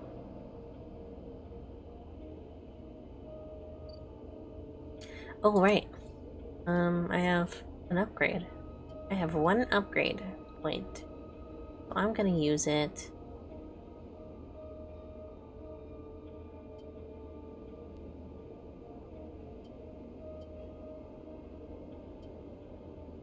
I'm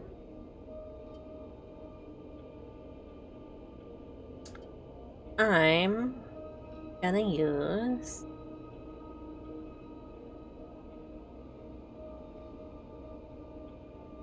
use...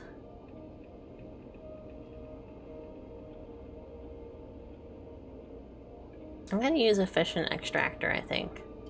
Otherwise, I would even out my -1. Actually, I might do that because that's on both of them. It's on both the scrapyard and the data ship. So I think I will do that. So it's just an even 0. Then maybe it won't be as risky if I get a super positive or a positive success. Try this one.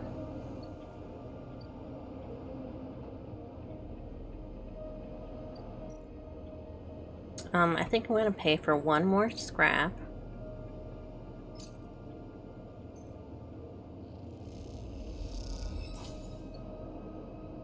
And we're gonna sell them. Oh, a ship mine fragment. Hold on.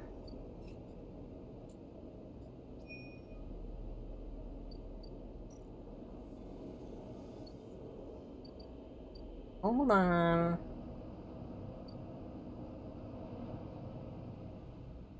An art upgrade.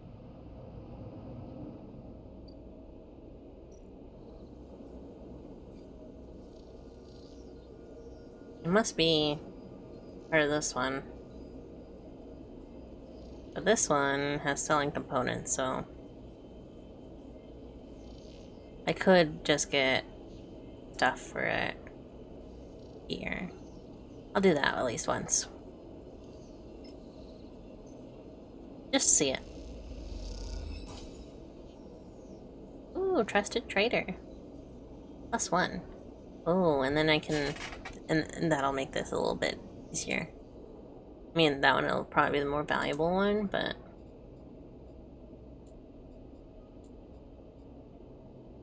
And... I don't have any more dice left. Studying the Winterlight. Blaster ship. Get the wreckage. Oh, I see, I see. Forensic trawl, which is a safe one. Cutter salvage. So it's different now.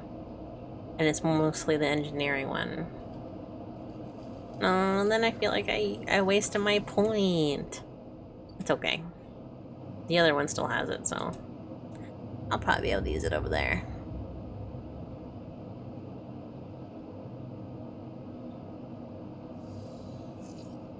I have 5 dice. Oh, nice. Okay.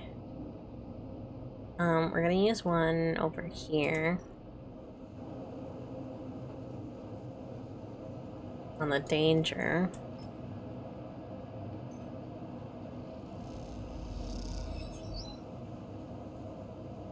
And it only gave me a +2 there. It's fine, but would have been nice for something higher. A 3. Are these still 2s and 3s? This one's a 3. We're gonna use one of them here.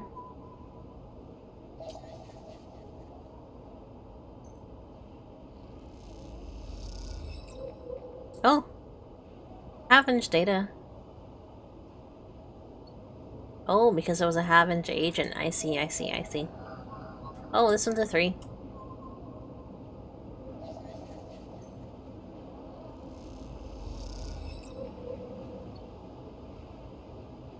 Hunter is not yet awake. Oh, there's a new one here. A Yatagan agent with a 1. That's fine.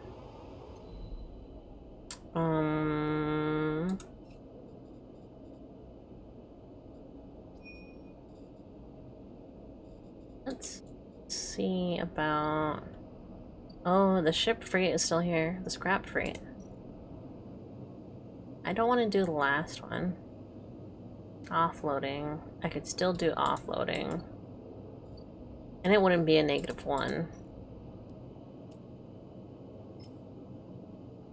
And it wouldn't be a positive or a neutral, which with danger isn't great, but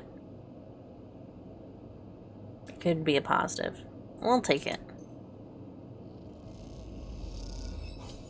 Neutral outcome. Not great, but not bad. Let's do Drago. Drago seems increasingly nervous about your presence in the yard. You're not sure he is going to hold his nerve much longer. Oh, so he doesn't want me here? Break it down, move it on. History or no, this ship is salvage. The wrecked cutter Dragos has brought in is salvage as a history if you're curious. It would be safe. I'm gonna do that for now. Just to start one of these.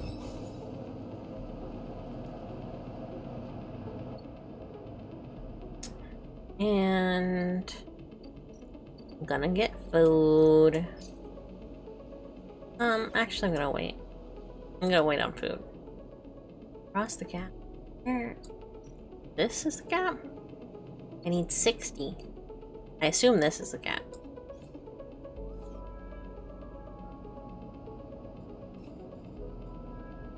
Let me track this real quick. Ord exchange.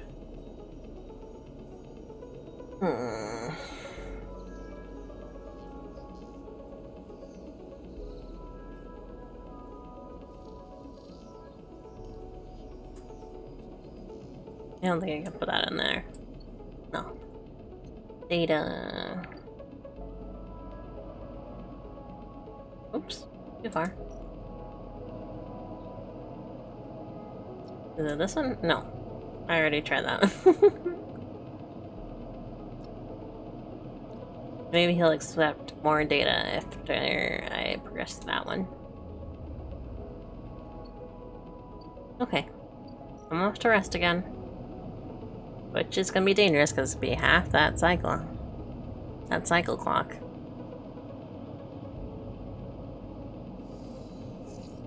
Oh, but I got 5.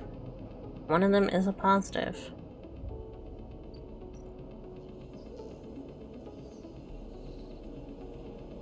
I'll take it on this one.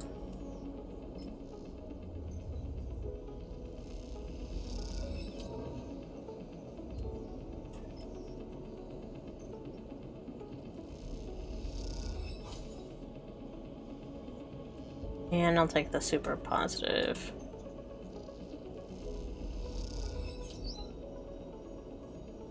Plus I got money out of that one. Wow. You start to get a sense of the trader's trust.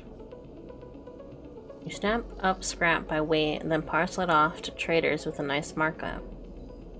Okay. It's not bad. Nothing changed, right? Okay.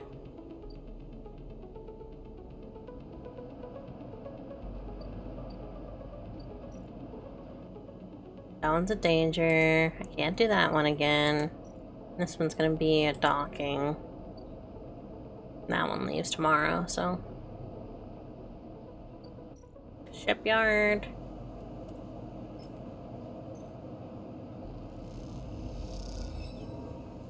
Negative. No. The shipbuilders want nothing to do with you, and you are laughed away after you trip over a toolbox and crash into a crate. Oh, fantastic. Fantastic. Embarrassing myself in front of a bunch of people. Oh, 57. Actually, that's really close. I'm starving, and it'll lose me some stuff, but... this is safe.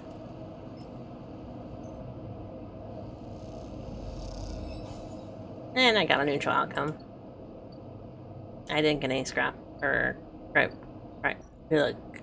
I didn't get any money. I've done this cycle.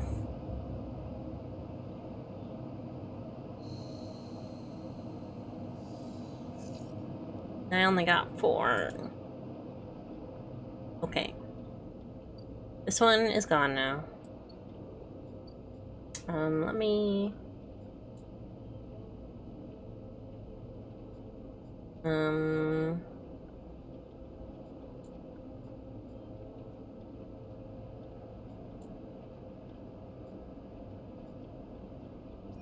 I don't know actually how much the thing is. I haven't checked. It's 100? That's crazy. That's crazy. We're doing a positive on this one.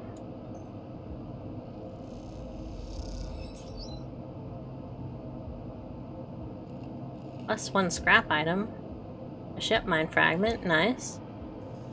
And 1 positive on this one so I can get money, hopefully. Alright, and I'm gonna cross. I'm gonna cross.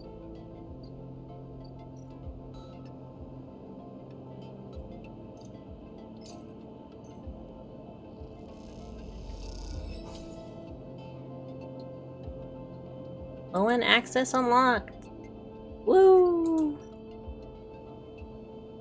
Block maintenance.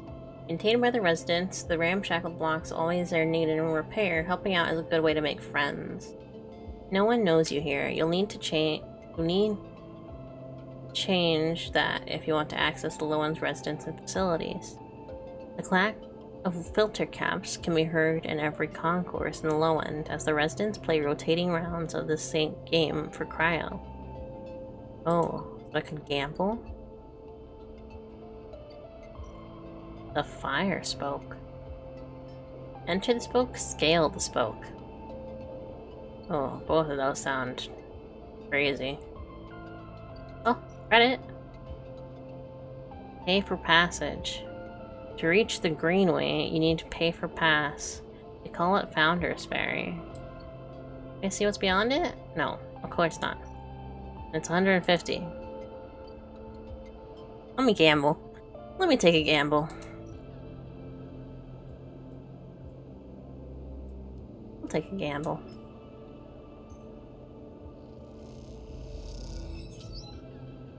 That's enough money for food. I'm starving, my guy. Thanks.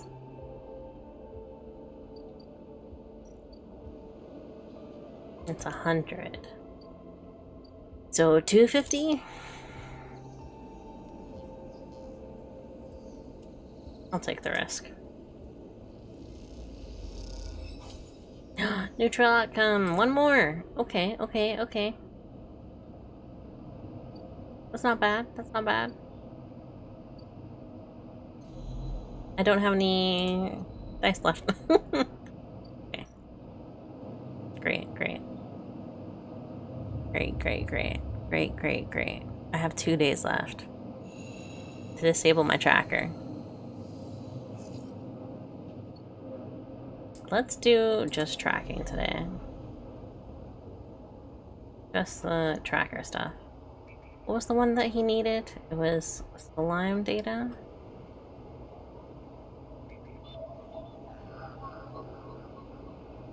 Keynote. Yatagan.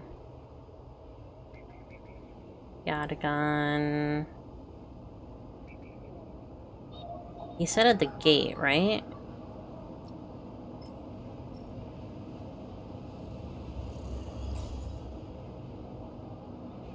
Gate S7 access.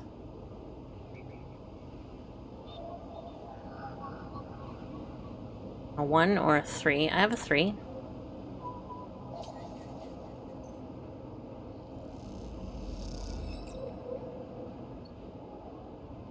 Hunter, still asleep.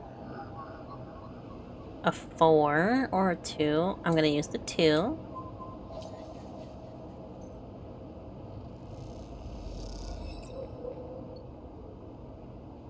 And we're gonna stop there. I don't remember how many there were. The 3. Okay. So I have to do one more.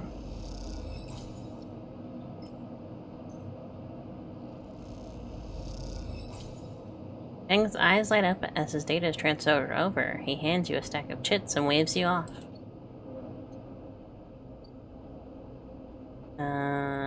Let's do one more. It's a 2 or a 3. I don't have either of those. No, I had the 2 though. I could have used... Should have used the 4. It's fine. Let's get... both of these. I got scrap. And sell that scrap.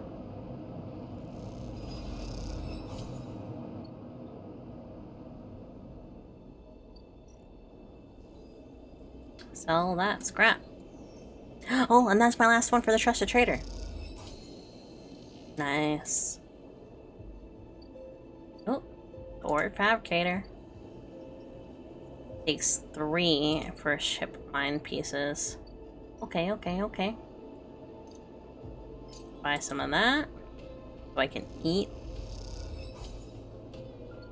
And then next one, I should be able to get that last piece of data. Hopefully.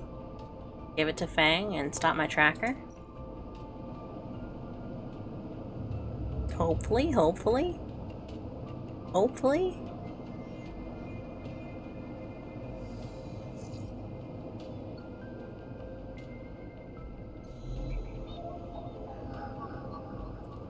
A 2.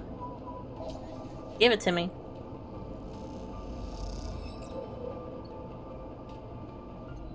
Oh, and Hunter was 1 away. Oh, wrong one. Data. Give it to him.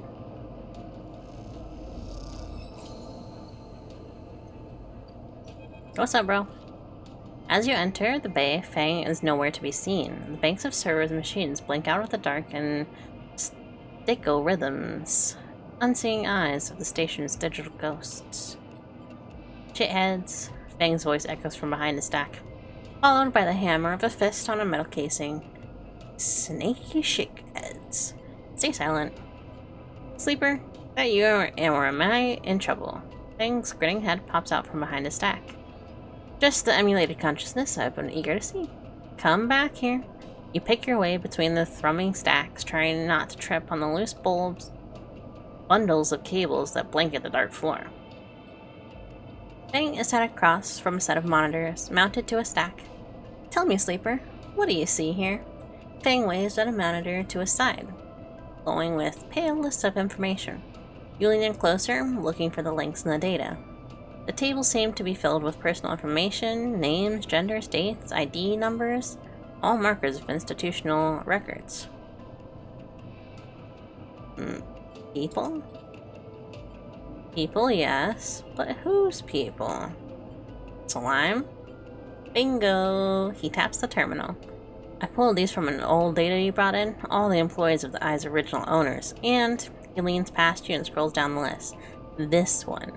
This is a snaky shithead. He stabs at the screen with his finger. The name reads Hardin Hurst. Friend of yours? Fang gives you a sideways look. Funny you should say that, Sleeper. He drags a stool out beside him and motions for you to sit. There just so happens to be a Hardin Hurst in Havnage. He waits for your reaction. In Havnage. That's it. He's right here on the station now. Fang leans back in his chair. Just think about it. Decades ago, Hardin worked on the station as a... Fang leans across to look at the monitor. Senior Strategic Operations Executive. Fang raises his eyebrows to you. Our Hardin was keeping the money coming in from Solheim for Solheim. He defined priority growth initiatives by making sure the extractors they contracted out to were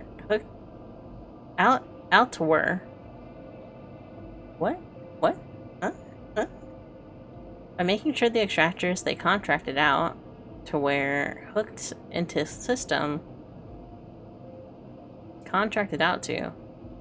were hooked in the system. Wow, I think there should have been a comma there, but that just might be me. That outsourced all the rest and kept the profit. Good thing old Hardin shuttled thousands of Paladin Rush workers into an infrastructure which were meant to cut off the work. They went straight back into Solheim. So what? So what? He frowns. I grew up here, Sleeper. This is my history. I'm a child of the collapse. Fang turns his back to his screen, staring hard at the strings of code flickering by. Before I was born, my parents were Solheim contractors. They ate in Solheim canteens, worked on Solheim ships. They breathed Solheim air and slept in Solheim beds. Fang's voice rises as he speaks, his hands fist on the terminal edge. And the work that paid for that existence?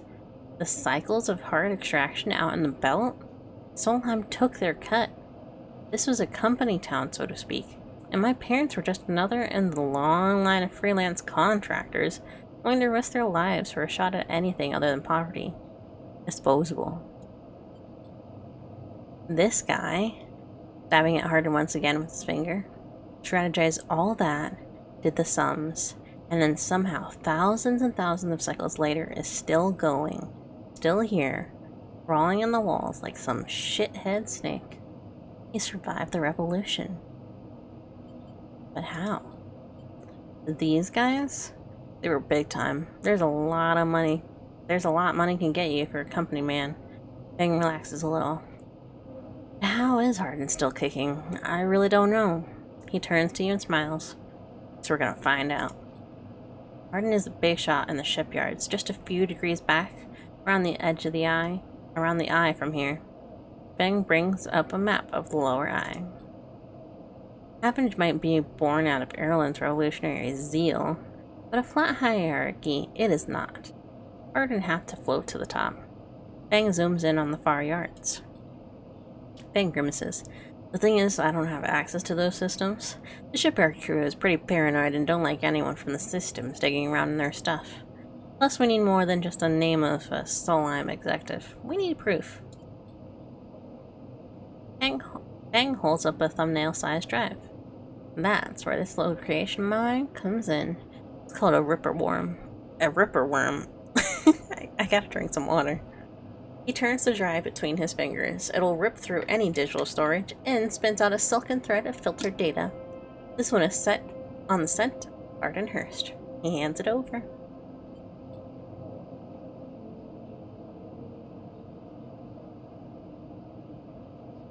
Getting into the compound might be tricky. Fang puts a hand on your shoulder, but you, however, have a particular knack for remote access. Fang grins. If you can extract yourself a Havenge cipher from the Havenge agent, they can sometimes carry them among their data caches. You can crack open the compound's network and slot the worm in any open port. You never even need to go near the shipyards. So what do you say? Up for it? Well, what's in it for me? Rooting out a corrupt snake not enough? Find the information and I'll start to work on that tracker of yours. Anything the worm gets, it'll send it back here to me. There's something wrong here, and I aim to get to the rotten core of it. Dude, I need my tracker out, like, now. You leave Fang, digging through the data among the wires and machines of the old station. As you walk out, you try to imagine the Eye as it once was. A vast machine, running smooth and strong, directed by people like Arden. A vast slime-built machine into which thousands poured from a surrogate system, looking for a new life. The hope for a better future, engineered to line someone else's pockets. It's an idea you are intimately familiar with. You think of Arden, still alive, still part of this place. I wonder if the past is ever truly the past.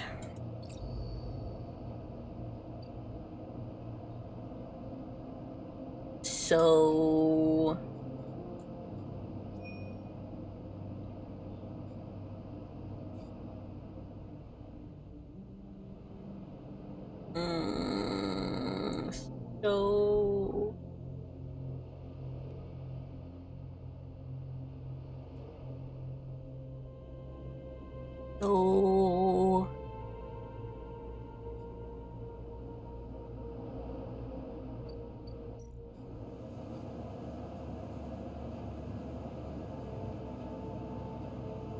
So...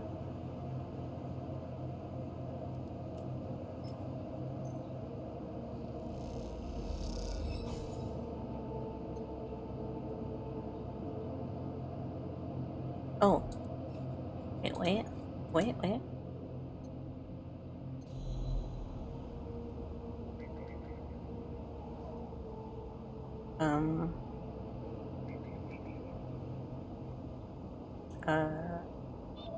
This. Why didn't it say that? Why doesn't it say that? I don't think I was paying close enough attention. Self-guided program.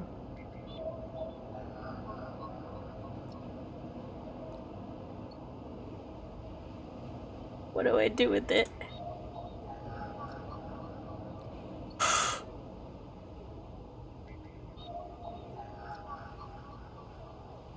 Oh, wait.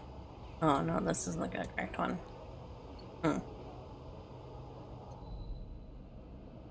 Well, then.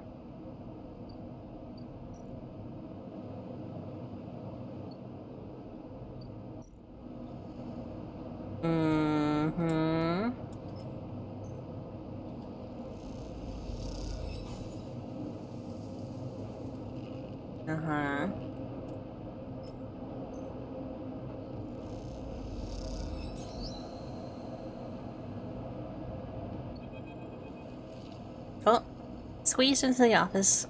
At the entrance to the yard, you lay out everything you have on the winter light across the metal desk. Your makeshift forensic notes glow on Drago's old writing slate, overlapping lines and scrawled annotations. A set of drone scans filled the small terminal with a spectrum of colors, a heat map of damage and decay. A crumpled printout from the office ship's registry lies beside them, synthetic paper so thin it almost looks transparent. A set of drone scans fill the small terminal, spectrum of colors. Crumpled printout. I'll do the printout. It's crumpled. Plan list shows the registration history of the Winterlight. The gaps between the entries tantalizingly opaque. Its first registration was open a couple thousand cycles ago, on this very station, logged at the central hub. From here, the registry tells a story of a busy ship, one that rarely stayed on the station for more than a few cycles, and often took voyages that kept it away from the eye for up to 100 cycles. The Winterlight got little rest. Look at the monitor. Reactor failure. This is the verdict that anyone would have returned after a cursory glance at those stacked heat maps of the remains of the Winterlight. On the terminal screen, the ship is shown in sections, blotches of color marking the approximate damage of the ship sustained. Dominating the view is a single blood-red rose, radiating from the ship's fraction drive. A simple story. Catastrophic failure of the drive core, leading to fatal hull breach. A well-documented failure, likely brought on by wear or misuse. But you aren't looking at the rose of the reactor. You are looking at a smaller, paler mark, one that might be easy to miss at first glance. It is thumbprint sized, and delicately placed over the control servos for the ship's main external airlock. It suggests a controlled, shaped explosion, one designed to punch through the hole and allow access to the airlock from the outside. You are looking at it because it is troubling you. Look at the slate. Your attempts at reconstruction of the Winterlight before its fatal accident consist of a series of overlapping sketches and diagrams, showing possible layouts and configurations of the gutted cutter. There was no off-the-shelf model. It was heavily modified, parts replaced with inventive configurations. The new retrofitted into the old, handmade joints and reconstructed filters. This was someone's pride and joy. A lifetime project kept running with care and intuition. It also contained a set of hidden compartments. You missed them at first, where the hole had been thickened, the cores rounded to disguise the change, but they are there. An old ship, many cycles under its belt, carefully maintained. A reactor failure, preceded by a carefully concealed external entry. A suite of hidden compartments tucked away. This was the Winterlight, and this was its story. That's not the full story, because there's something else. It's a little more than a list, a tiny chunk of data you're able to pull from the ship's systems. The main systems were fried, of course, but the Winterlight had a separate system, one tucked away in one of its hidden compartments, armored, air-walled. This list was only recoverable from a piece of the whole system. Is a partial inventory. It details the contents of the hidden compartments. Some of it you recognize, some of it you don't. Shipmine ROMs, shimmer, cryo chain codes, and then the final entry, passenger, sleeper. You stare at the list on the terminal and try to think about what it was like arriving here. In a cold for so long, half frozen in the freight container. Had the sleeper been smarter, luckier? How had they convinced the Winterlight, a smuggler's ship, if you ever saw one, to extract them from Essence Harp? Luckier, you laugh. There had been no remains found in the Winterlight's compartments. You had checked. They weren't so lucky, you guess. Not in the end. Hold up a vial of stabilizer to the light. This was all you find in the ship, in their compartment. A parting gift from Essence Harp. Well, it won't go to waste now. You put it back in your pocket. The thought still bothers you, though. 2 ships carrying sleepers coming into the same yard? 2, one after the other? That feels wrong. You flicker back and forth between datasets on the terminal thinking, and you see that thumbprint again. The mark of someone trying to get in. Someone who entered the Winterlight with precision and speed, and when they were done, left the reactor to clean up the rest. The thought of that person makes you shiver.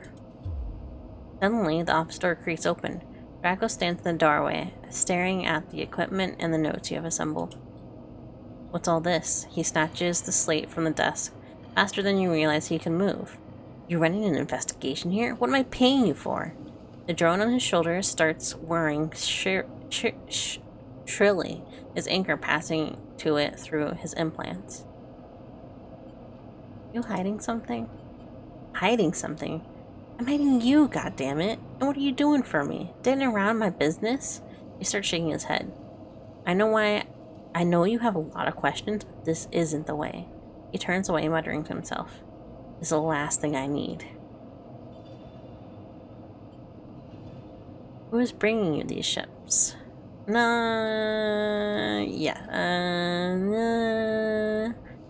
This ship had a sleeper on it. Drago freezes, suddenly angry. What did you say? He pushes past you to look at the terminal at the list. He shakes his head. So what, aren't all you trying to escape? You're lucky it was you that made it out of here, not them. He folds his arm indignantly. Drago seems to steady himself and then turns back to you, the heat map of the reactor failure reflected in the headset glassy eyes. I've given you a place to stay. I've given you work. He stumbles over the words, unsure of what to say. There's plenty others who would have sold you on, turned you in. But not me. No. I know. He softens. Look, you've helped me too. He quiets the drone. I've done well by you, and return the favor. He straightens up and clears his throat. This obsession you have with the ship isn't going to work for me. I can't have you making my clients nervous. I can't have you digging up whatever it is you're after. He sighs. I can't work here anymore. Fine.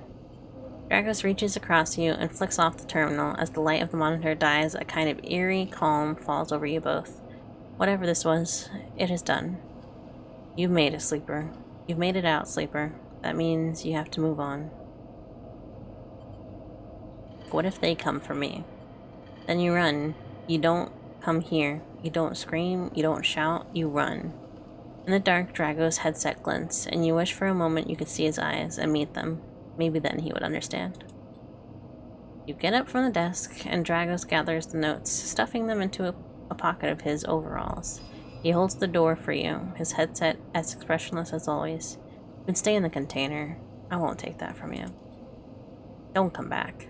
His tone is final, definitive, with an edge of disappointment. You walk out of the office and then out of the yard, not stopping to look back. You leave the yard, thumbing the vial in your pocket, knowing that this, at least, guarantees you a little more time. And as you walk, your mind once again drifts to that person who killed the Winter Light, and whether or not that person will come for you. Ugh. That's too bad.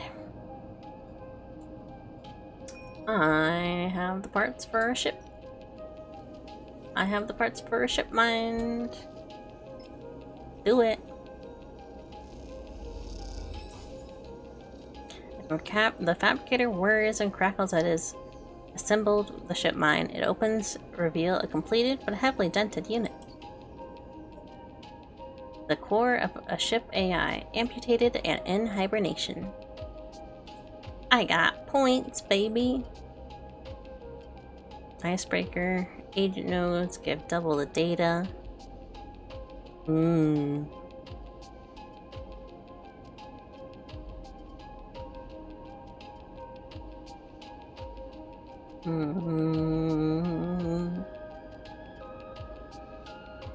gonna use photosynthetic skin, or get photosynthetic skin, because it seems like I will be out of money for a little bit.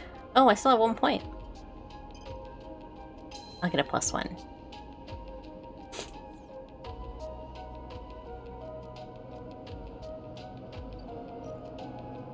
Oh, this is ship. Haggle over prices. Skill upgrade required. Offloading goods. So they'll be here for 1 more day. Oh, I can buy a ship fragment. Merchants have acquired a couple rare fragments and they are selling them for a high price. Too expensive. I'm gonna eat food. I'm not gonna eat food. You know why? Because can't do that.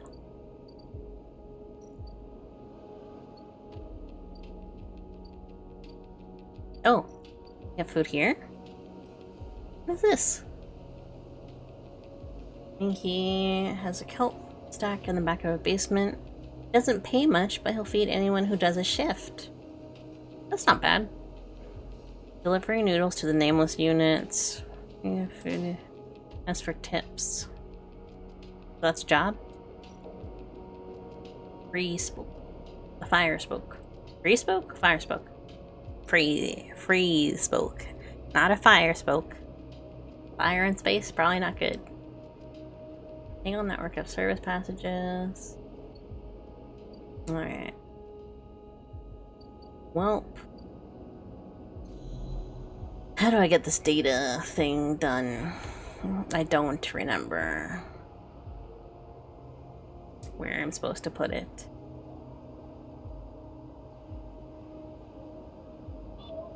Anywhere? I don't know, but I think I'm about to die. So, might as well, I guess, face the music. Oh, I can sunbathe.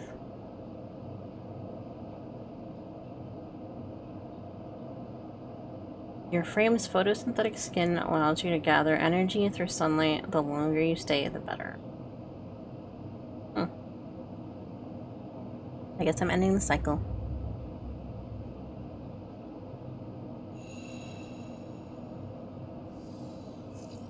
I didn't eat. Hold it there, sleeper. Comes a voice from behind you. Don't you run.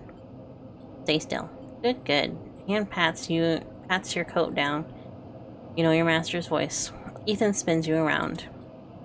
He is wearing a wide smirk and a slick jacket. You immediately know he has terrible news. You got all the way out here and then stayed put? He laughs a cruel laugh. That's a sleeper thing. That a sleeper thing? You're my first. You barely hear him. You've noticed the handgun he has leveled at your chest, and it's hard to take your eyes off of it. He reaches down with his other hand and slips some kind of ring out from a belt loop without taking his eyes off you. Making it to the eye, though, that's pretty good. This place isn't so bad. Bars, market, people. I pull most of my contracts out of the asteroid caves or off of godforsaken moons. He splits the ring in 2 perfect circles. Hard to hit civilizations when there's so much space to pass through. Who are you? Just a freelancer on a contract. He reaches over to slide the rings over your wrist. Go easy. Make a break for it. You see a chance the moment his eyes leave you to watch the rings. You spin, knocking him away and sprinting down the corridor. Then the shot rings out, echoing off the metal so loud it hurts your ears. A bullet hole smokes and enters in the wall beside your head. You freeze and Ethan closes the gap. The glap. This is a very boring routine. Trust me, I've seen it all before. Slips the rings over your trembling wrists. Ethan nudges you to start walking. To ship and home. He whistles, going easy. You stumble down the corridor, your hands behind you, your mind racing. Who hired you? Your daddy's is Essenorp? At Essenorp? Essenarp? They want you home for dinner. Ethan yawns and continues to nudge you down the corridor. You didn't come all the way out here just to head to Essenarp right away. That track of yours makes this too quick. I was hoping you put up more of a chase, you know? A run-in battle through the Bright Market, maybe? Or a holdout in the low end. There's a few establishments I would have enjoyed checking out while I was around. You walk on in silence for a while longer, desperately trying to think of a way to escape. That Essenarp tracker will be the death of you. Hey, I have an idea. Ethan interrupts your thoughts. How about on the way back to the ship we stop for a drink? I'm buying. He laughs at his own joke. I'm gonna stay silent. Although, muses Ethan, I've got myself thinking, what's the rush here? Here we are, one of the most lawless joints in the Surrogate systems. We're heading for the exit. He pauses and you trudge on in silence. Okay, here's the idea. You and me, we make a little agreement. Here are the terms. He turns you to face him. You run, or leave, or try to abandon the eye, I shoot you. You plot, or scheme, you try to kill me, I shoot you. But, he smiles, You come to meet me at an establishment of my choice every few cycles, and you pay my tab, I don't shoot you. He pauses. You don't pay my tab. He rattles his handgun. Get the idea. I get it. Okay then. Sounds to me like a deal. He stretches. You know, I really thought I was gonna have to kill you, but this is so much better. He clicks something at his belt, and the ring's released from your wrist. I'm going to see if I can find my old stool at the Compressor Club. Come see me there. He aims the handgun at you, squinting down the sight. Let me just remind you that that body of yours is one big tracker, so don't even think about leaving the eye. Oh no. Ethan turns and strides off down the corridor, slipping his handgun away. The mix of relief and terror you feel is overwhelming. What are you going to do? Well, I failed to disable my tracker. Let's see where he is. There he is. Ethan's tab and every 4 cycles. Wow. Ooh. Let's do one of these so I can get food. And money. And I'll probably need more money eventually. Want to do... Ooh, bless me. This one.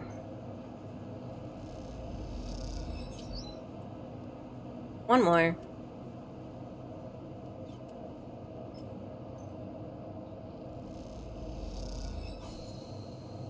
There it is. The only way to get to know the shipyard is to work here.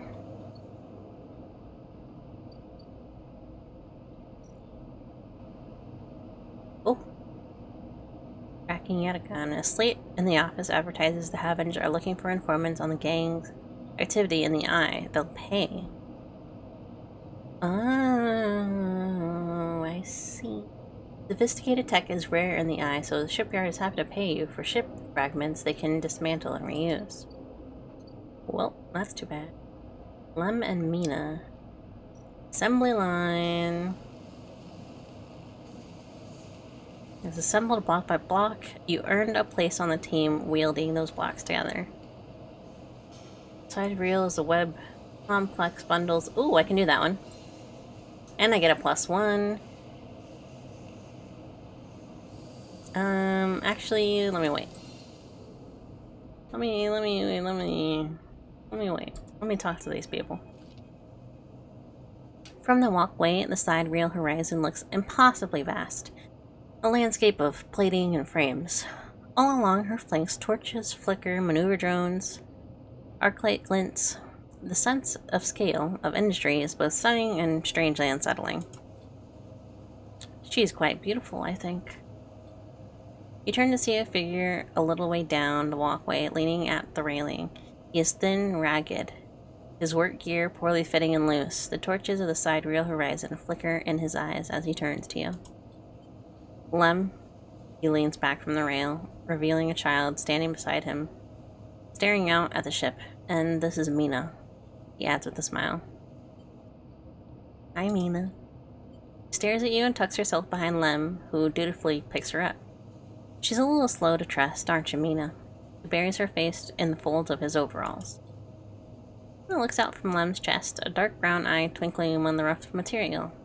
You working on her, then? Lem asks eagerly, gesturing to the vast ship, or just admiring? He shifts Mina's weight onto his other arm. Admiring. Understandable. He nods, gazing back out at the side rail horizon. Like her too, don't you, Mina? He jostles her a little. She's Mina, and my ticket out of this place. Our escape vector, so to speak. How? You haven't heard? Anyone who takes a Havens contract on the side rail horizon will be entered into the draw for the transit support crew. He smiles. We won't get to sleep the journey through, but a couple of decades of service will be nothing for me. And Mina, if it means landfall in a new world. He winks. Transit support. Uh-huh. Someone needs to stay awake to keep things running. That's a colony ship, friend. Celia's Foundation is sending thousands to settle a system well outside the reaches of the core worlds. It'll be a totally independent colony. No surrogacy, no corporations. Celia's Foundation. They're a Havenger's client, yeah. Some wealthy project from the core systems, interested in independence and self-sufficiency and all that.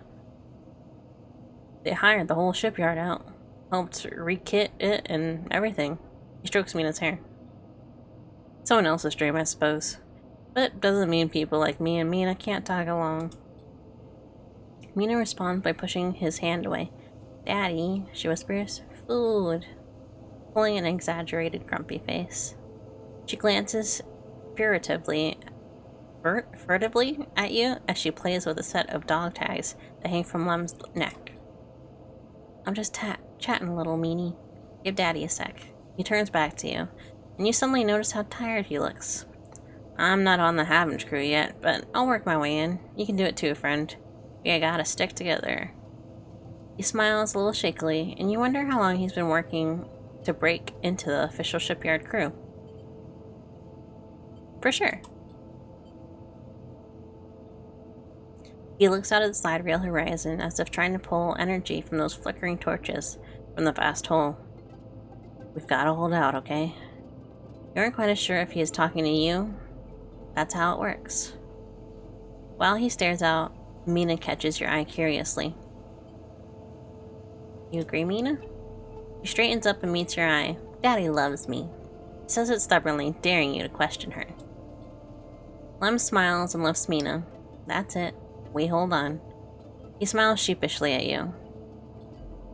We're just a couple of softies, isn't that right, Mina? He sets her down, standing by his side, and she clings to his leg. Gotta go feed this one. He pats her on the back. Maybe see you on shift, huh? He turns and they walk down the walkway away from the shipyard. That's a lot of walkways, walks. Walkways. Away, walks. Walk, ways. Yay, walkways. You see them talking, and then a moment later, Mina turns around and stops. See you around, robot. Her shout echoes down the walkway, and she flashes you a parting smile before running to catch up with Lem. You watch them a little before you turn back to the impossible scale of the sidereal horizon. Let's check it out. All right.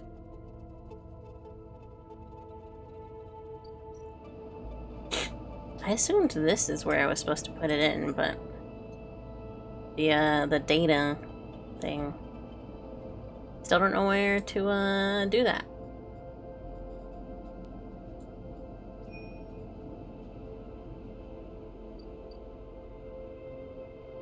I'll figure it out though. 102. How much is this? 150. Okay. Let's do a hunter encounter. I've already gotten in trouble once today, so. A Yatagan agent. Ooh, that would give me some cash. But I kinda wanna...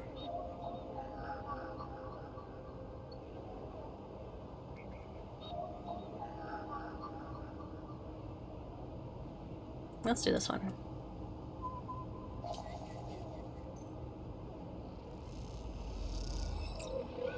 Ooh. Hi, Hunter. I run.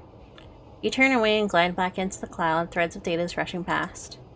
Another glimmer catches your eye. Closer now, that revolving orb wreathed in technicals. It flickers, jumps once, twice, and then it's here. Hunter is here. Entity, submit to inquiry. Struggle! You push against the threads as they close in, becoming frenzied as you push them aside. You are caught by the whispering tendrils and feel them pulling you away from the anchor of your body. You push through, clearing the threads. Entity, hold for processing. Comes a scream from behind, but you are already gliding away, back to your anchor, back to your body. You awake, dizzy, disoriented, but safe. Awesome. I'm putting this in. The gate flips, you're in. Oh, there it is.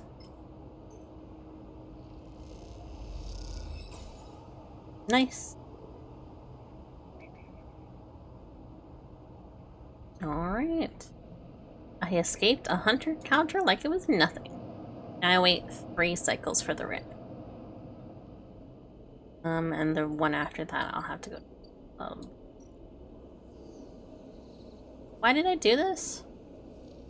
Why did I do the ship thing? I'm gonna side reel to... I don't want to do that, really.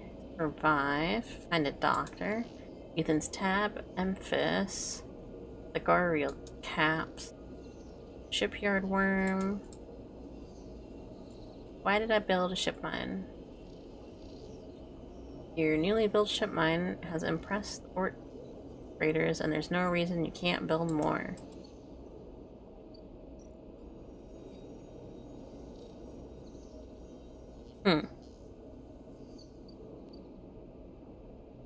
I don't know why I'm building them, but okay.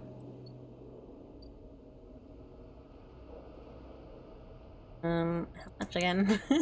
I keep forgetting. 150. Okay. Okay. I'm gonna eat. Gotta pay for eating.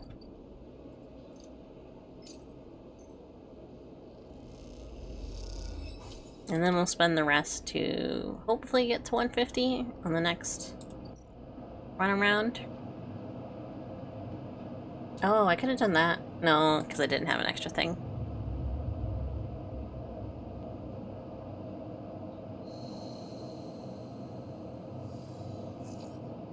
Only 3. Oh. Okay. Only 3. I should get money. I'll do this one. I'll do this one last. I'll keep... What is the... This one's safe. Plus 1. So I can keep the 3. And use that. Something... Spend this 2 on? Suppose I could get some data.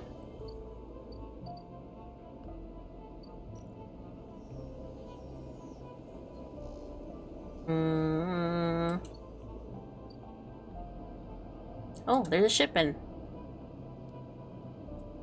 I could spend 20. Get scrap. I don't want to really do that. Unloading containers is dangerous as well, so... Oh, this one already left. The Havenge offices.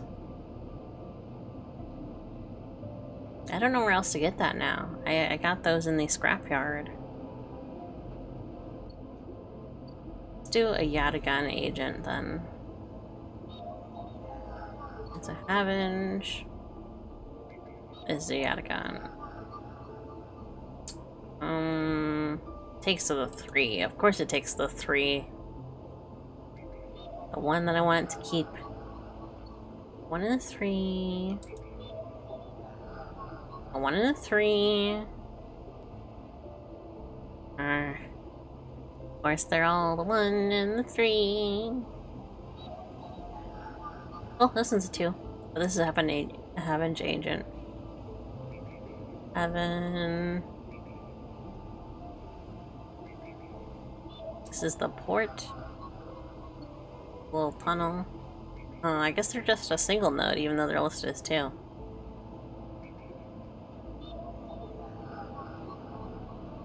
This is just a general key node, so let's do that.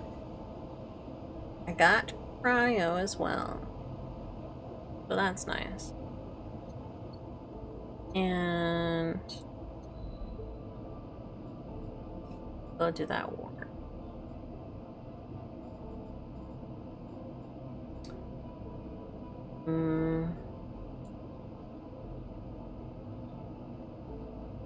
That one's in progress.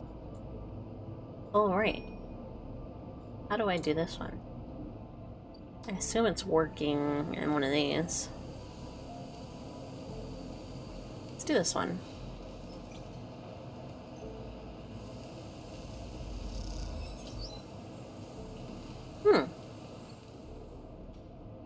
Not too bad.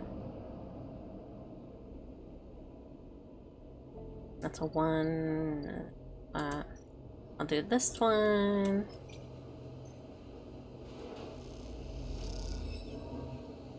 Negative outcome. You mess up a batch and main gang docks your pay and makes you eat the results. The noodles are unpleasantly gooey. Well, that's not what I needed. I needed that money today. Well, fine. And then I'll go back home and sleep. So I'll get 4 or 3 dice this one? 3 dice. Okay.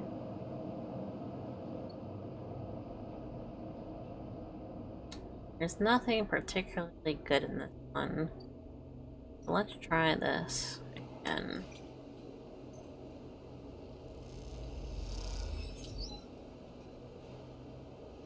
Thinking sleeps you a few extra. That's not enough. I thought that would give me more than that. Boys, I'm taking a risk here. I could get injured, but -1 condition. I'm gonna use the last at home.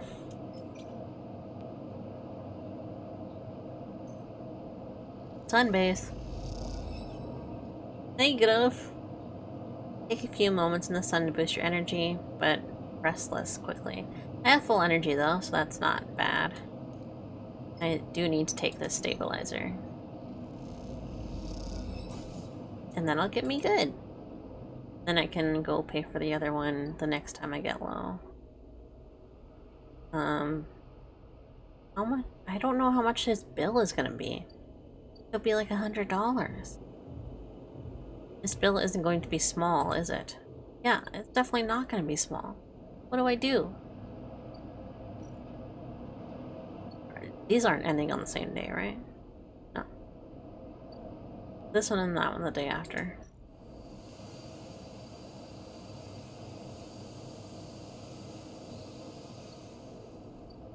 Alright. I'm gonna end the cycle. This is nice. It's much more chill than I expected it to be. I mean, I didn't think it was gonna be like intense or something, but as you arrive, Fang comes striding towards you, taking you by surprise. Let's go, sleeper. Follow his lead. Steps into the passageway, guiding you down ring towards the shipyard. Sorry for the hurry, but we have something of an opportunity. The data you ripped. Well done, by the way. He grins. Pulls Harden is making a rare inspection in the Side Rail Horizon this cycle. Side Rail Horizon? It's the perfect chance to confront him outside of the compound he hides in. Still catching up? It's that massive colony ship being built out by the shipyard? Biggest commission it's ever had. Fang slows and slips into the dark service tunnel. Somewhere in the black, a water pipe drips. It's him, Sleeper, the same Hardenhurst. A worm ripped out decades of records that mentioned him by name. Entire trail of documentation from the first day of Solheim collapse until now. He wrote out the whole thing, slipped into Havenge when it first broke off from the Union. He paces in the tunnel, a hand rubbing at the back of his head. I need you to understand something about Solheim, Sleeper. I don't know what you know about the collapse, but it wasn't as instant as it sounds. It wasn't like Solheim was here, running the station one day, and then Erlin's unit took power. Back then, Solheim knew this place was slipping away from them. As the Palladium market collapsed, they tried to keep the contractors here working. The pay got smaller, the cost higher. People like my parents were forced to work non-stop just to keep a berth in the station. water in their tanks. Solheim squeezed every last worker until the mistakes, the accidents, were coming in non-stop. And as new waves of contractors came in, desperate to work, Solheim welcomed them, taking bribes instead of checking pilot licenses. The whole time, Solheim was folding up, dragged into court cases in the central systems, while the severed limb of a station still desperately tried to take all it could. The riots came after the collision at Dock 2. The young pilot, his MEV, overloaded with palladium, miscalculated his trajectory and took out a section of the ring. Hundreds died, thousands panicked. My parents told me people were terrified, and the blame fell squarely on Solheim. People like to tell stories about Erlen, how he brought the factions together, spoke to the crowds, turfed out Solheim. Maybe that's true, but my mother, pregnant with me, locked herself in their MEV, welded it to the dock where my father joined the improvised crews trying to seal up the ragged edges of the gap. He never came back. Feng pauses in the dark. They sealed it up, though. By the time Solheim was gone, abandoning every one of us to the black, apart, Feng finally turns back to you, his eyes burning. Apart from shits like Hardin, shits who held their place, wrote it out, lived in a new structure like nothing had changed. Standing shoulder to shoulder with those that kept exploited at every step. Feng starts walking again. That's why I can't let him strut about the shipyard. This time, his patch catches up with him. Fast! I'm so sorry, Feng. I'm butchering your story. How is he still alive? Clearly you don't know much about executives. That kind of power comes with certain benefits. Feng rejoins the main passageway, which is now wide and glass-roofed. Oh, the ceiling... Oh, I bumped my computer. The ceiling, you can see, ships in mid-construction, their flanks lit by flashes of plasma torches. The entrance to the shipyard is ahead. This is crazy.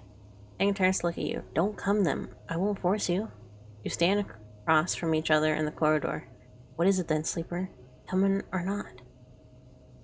Keep you safe. I'm coming. Feng grins. Let's go show the shithead some consequences.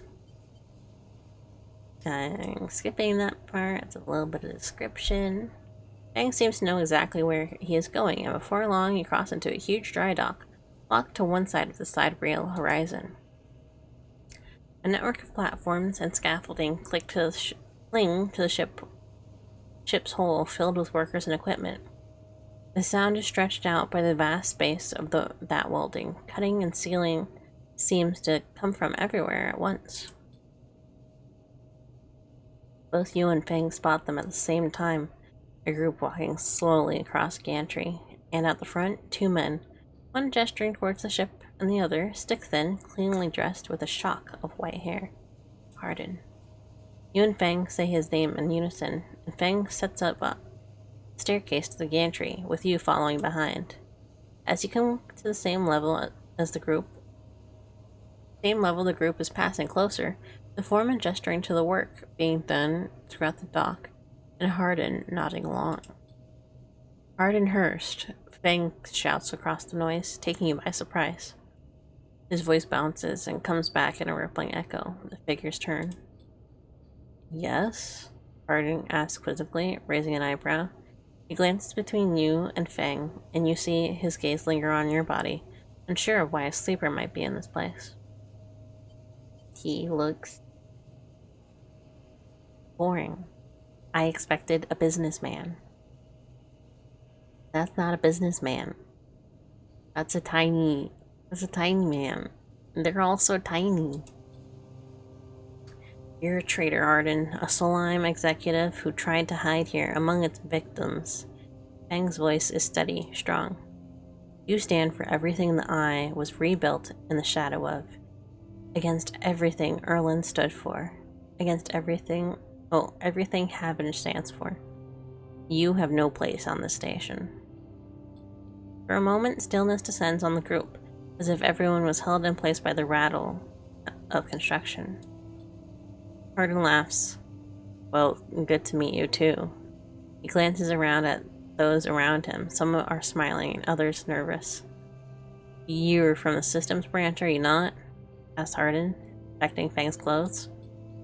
Fang turns to the foreman. You need to call your security. This man is a corporate agent.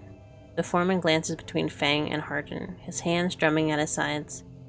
Hardin leans toward him and says something inaudible. The foreman nods.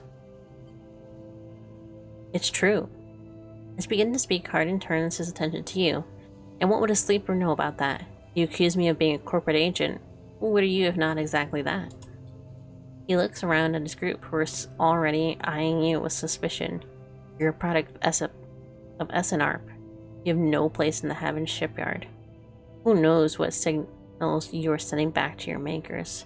A murmur of approvals run through the group. I think I might have just got myself kicked out of the shipyard.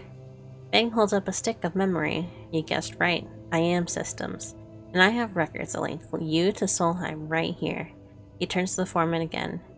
So, again, I am asking you to take this man into custody of the shipyard. The foreman remains still. Hardin's voice is calm, measured. If you have such data, why hasn't it been submitted at a members' meeting for proper review? He shakes his head. I have nothing to hide, unlike a man who does not announce his name, who enters my shipyard with corporate property in tow, and tries to turn my own men against me. You hear it now, the echoing sound of boots on walkways coming from all angles at once, and then settling behind you. Please, says Hardin, submit the data through the correct channels. Then we can have a talk. For now, however, you must leave. He gestures behind you to the security detail, their hands on boxy black sidearms at their sides. Fang spits. Hardin, you shithead. Can't wriggle out of this one. Security officer draws their weapon and levels it. Fang turns and stares him down. I don't want to accidentally shoot Fang, so I'm gonna calm Fang. You look at Fang, he shakes his head and puts a hand on your shoulder. Let's go, says Fang as he pushes through security, heading back down the walkway. Once security has walked you out of the shipyard and nudged you back into the corridor, Fang picks up pace. You try to keep up as he slips into the shadows of an entrance. Fang is grinning ear to ear. You know, Sleeper? Sometimes people are exactly how you expect them to be. Something pings in his pocket and he takes it out. On the slate, a web of connections starts drawing itself out, stretching to a set of points around the ring. Got him, mutters Fang. What's going on? Hardin is doing what any sneaky shithead does, calling his friends. We're tracking his outgoing messages. Nice! He did it so perfectly. Like, he did it dramatically on purpose in order to catch him out and make him, like, reveal everyone else. Fang's grin looks ghostly in the uplight of his screen. Old ways are the best. Spook them good enough and they'll give the game away. He jabs at the slate and you see the web is being drawn over a map of the ring, lines bouncing from point to point. All these dots, these are Hardin's buddies. The ones he's messaging right now. And we're gonna find them all. That was on purpose? Of course. Hardin isn't working alone. We need the full set or nothing. Fang glances around and slips the slate back into his pocket. Bear slip for now, Sleeper, but this is exactly what we need. Good hunting.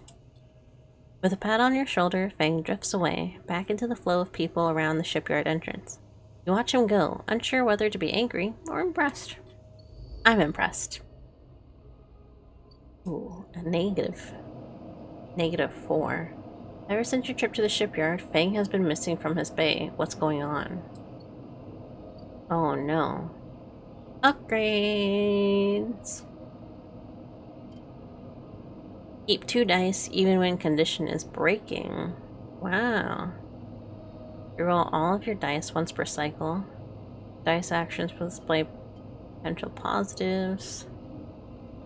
Gain energy after any engage. Let's do...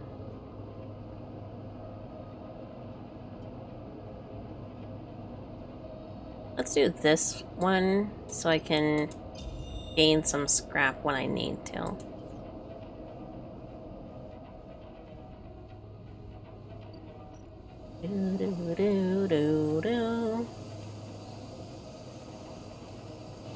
Pretty even split of things here. 3s and 2s as well. I could do some hacking. Engineer. Do that one.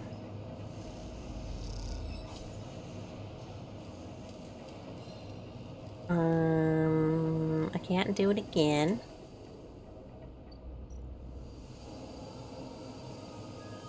Let's try this one again, because it'll get me up to a 4.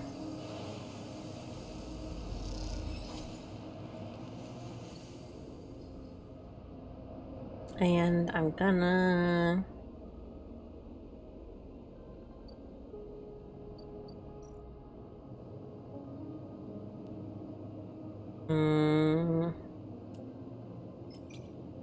do this one.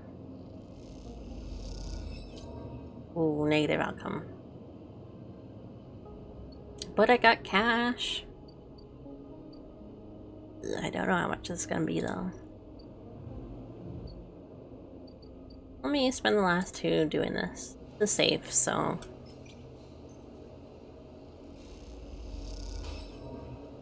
Ooh.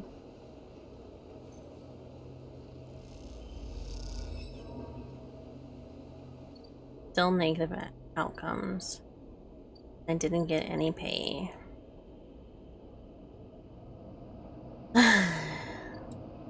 I'll see what happens this next cycle.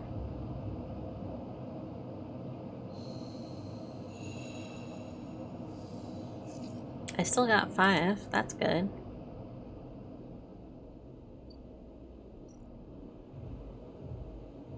Oh, 58 isn't bad. I was expecting it to be bad. That's not terrible at all. No. I can't believe you just did that. Ethan's mocking laugh comes from across the bar. You look over to see him leaning across in a pool of light. Empty glasses and spilled drinks glinting around him. It's always dark in the compressor, but this cycle, the place is packed. A load of spacers mixing with the locals. Usually they run. Ethan spins a glass on the bar. Or they go spend their savings on some local heavy I have to put down. They don't pay. Walk away. Ethan gets to his feet. The glass falls and smashes, but he doesn't seem to notice. Think that's it? 1 round of drinks and we're even, sleeper? Come on. His hand comes to the rest on the butt of his handgun dangling from the chest hold. What's wrong with you? Ethan laughs hard, and the people around him turn to see what's happening. Think this is on me? I think someone in your position might have a better idea of how this all works. I'm a freelancer, sleeper, just like you. We both signed a contract with SNARP, didn't we? Difference is my word means something. He closes the gap, stumbling a little. Did you think you could just run away from your contract? Your debt? Sorry, I thought I was gonna cough. You could just steal that nasty little body of yours, that natty little body of yours, and take it for a joyride? Play human for a cycle or 2? You don't understand. It's you, sleeper, that doesn't understand. Some of us pay our debts, but it's all the harder because of idiots like you. So, I should thank you for giving me such an easy job. I'm used to outlaws, you know? Real bounties. I knew catching sad little escapees like you was so easy. I would have changed clients ages ago. Someone shouts from the back of the bar for Ethan to shut up. He holds up a finger in the general direction without turning.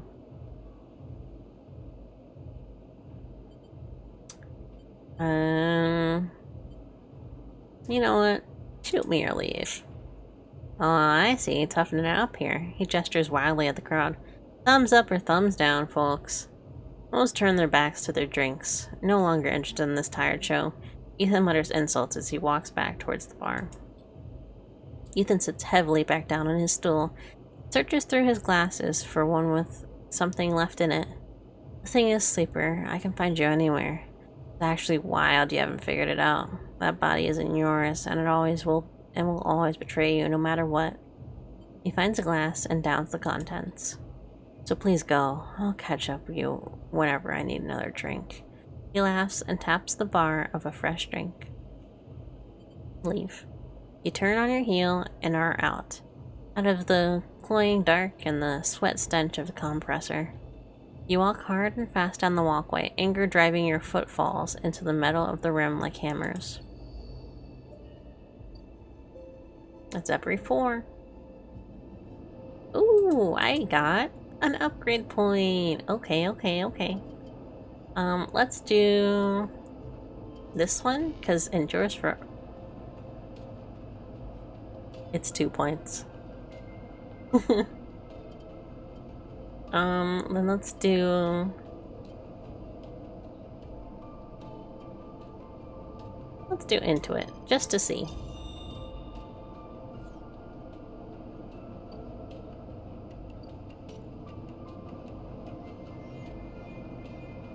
It's a negative. It's a negative cycle. How do I turn it into a positive? How do I find him?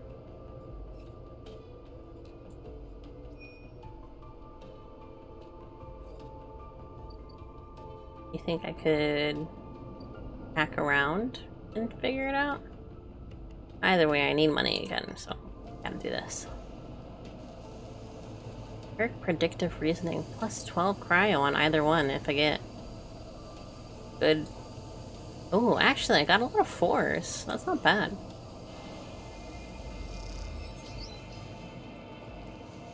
I'll do another one. Ooh. I'm gonna take the risk. No. Yeah, I will. I'll do the risk with the 1. I did it! Each shift, a crowd of would-be workers gathers outside the shipyard, each of them clinging to the 4-digit number printed on a receipt paper. These are their assignment numbers, and you are either called for a shift, or you aren't. As you arrive, the crowd is restless, and chatter rumbles through the lines. For those who, like you, have graduated to the work teams, shifts are guaranteed. Having just walked out of a meeting with a supervisor where you are praised for your efforts, you feel the glow of a job well done. Yet you can't help but feel empathy for those huddled as you pass, waiting for their numbers to come up.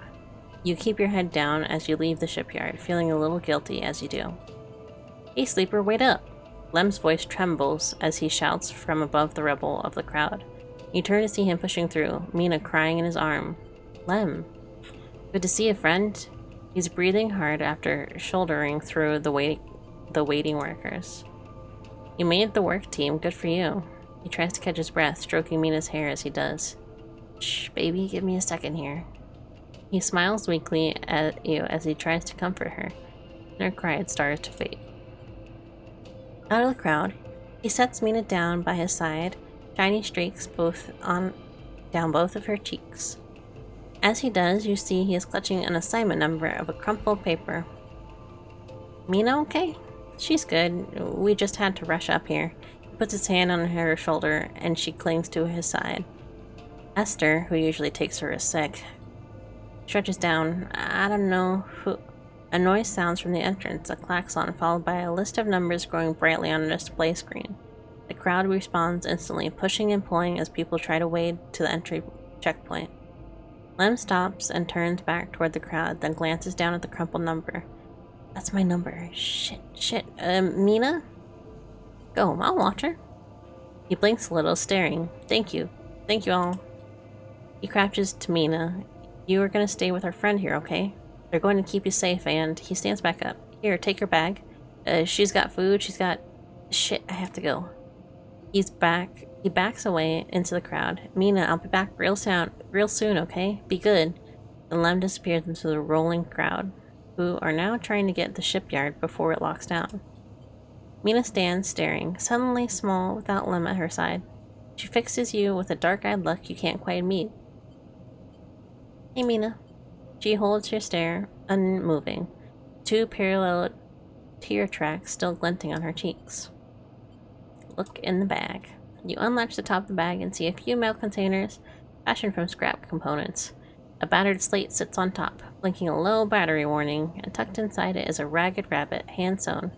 Take the rabbit. You pull the rabbit out of the bag, its long limbs wiggling at you.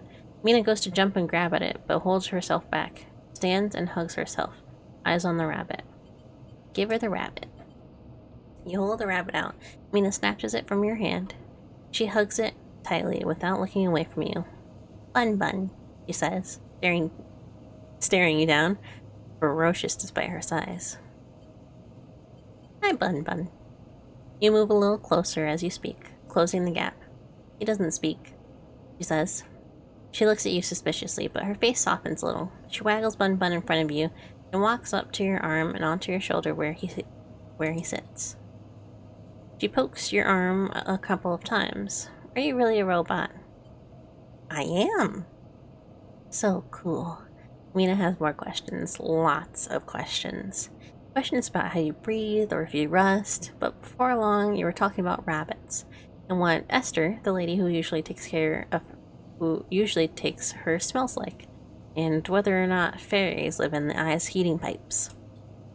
You pass the time like this, sitting side by side on the floor of the walkway as others pass by, sometimes talking, sometimes drawing on the slate, sometimes playing with Bun Bun the rabbit. And this is how Lem finds you. Just as both of you are starting to yawn, he is dirty and tired. Mina leaps up his leg and into his arms as he stumbles backwards. You two okay? He asks, trying to keep Mina from climbing onto his shoulders. More than okay. Mina shoots you a smile from Lem's arms, her suspicion gone. Well. Looks like Mina can be nice. He pokes her in the ribs and she squeals in delight. Thank you, friend, I mean it. He gives you a warm, wide smile. I owe you. Look. He glances down. It seems like Esther, the lady who usually watches her, is going to be out for a spell. If you ever have some time, I really appreciate you coming down to our place in the low end. He grins sheepishly. If you have time. But now I have to take this one to eat. He plays biting at Mina and she giggles in response. See you, sleeper. He waves and they stumble off down the corridor, drawing gazes from passing spacers as Mina's laughs echo down the corridor in bright squeals. It's so cute. It's cute. It's very sweet of them. Oh, is this them? It is. Okay. Oh, +2 to a ticket out. Unless Lem gets time in the shipyard, he won't qualify for the side rail crew lottery.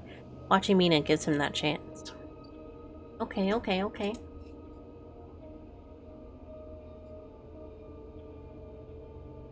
I did get my chance in the shipyard, too.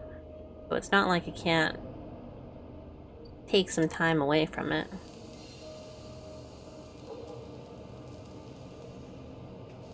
You work as a junior tech has qualified you. A fast job. Oh, it's dangerous. That's gonna be difficult. Let's do the expansion. Oh, I have to click it. Click it. Click it and ship it. A heavily tattooed spacer takes your chits and tells you to prepare. She'll be waiting at the edge for your arrival.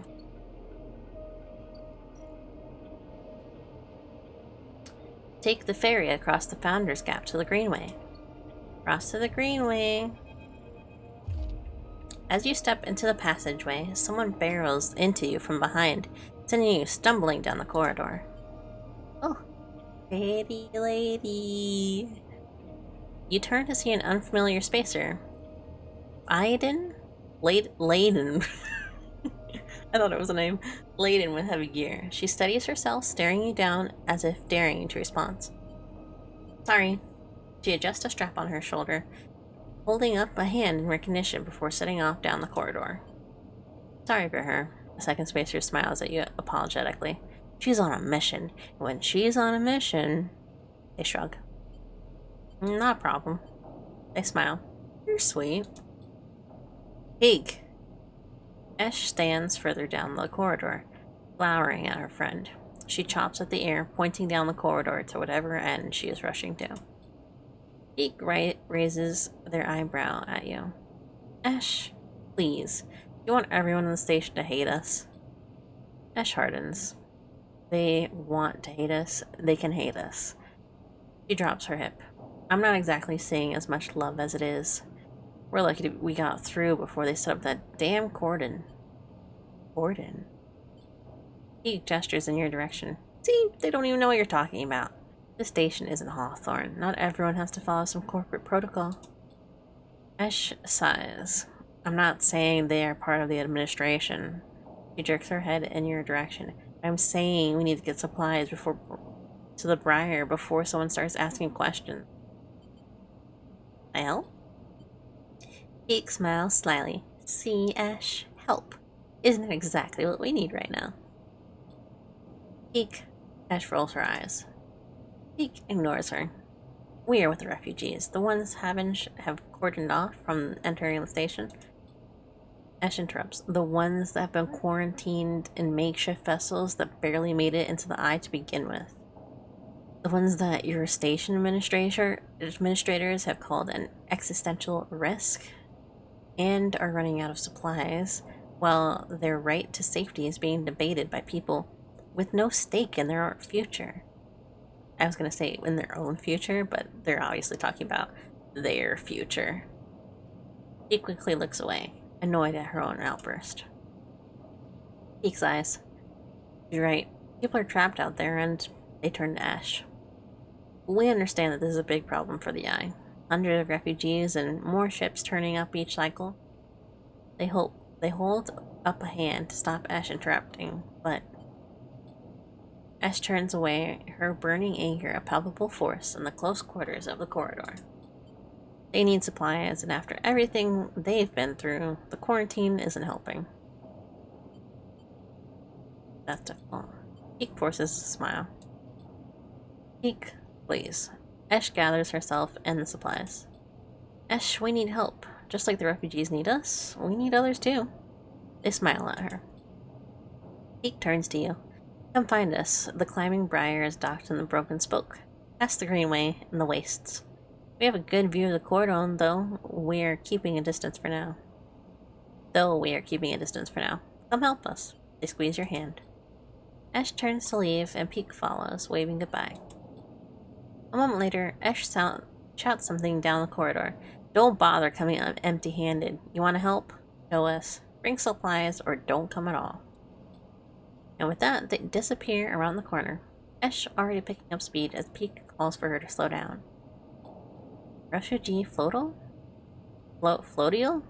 Where are they coming from, and why now? Each time you think you begin to understand this place, something changes. Okay. This is the greenway. Map the pathways. Going green. Go in. Do that one. Actually, let me track this one real quick. See if this is even here.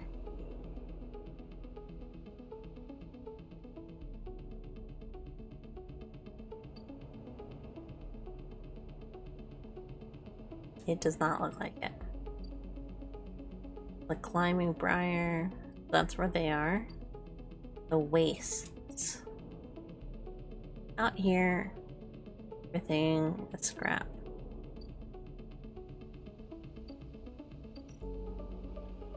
Work the grow beds. Ooh. Newcomers to the commune can work within the canteen, preparing and serving food for those that make the compound their home. Grow beds are the heart of the commune, feeding the members and fueling the lab work. You are invited to assist in maintaining them.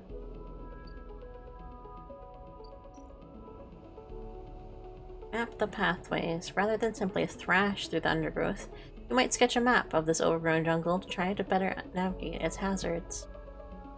The simplest way to explore the greenway is to simply pick a path and set off And it's twisting chambers with and passages. The carrier is obvious.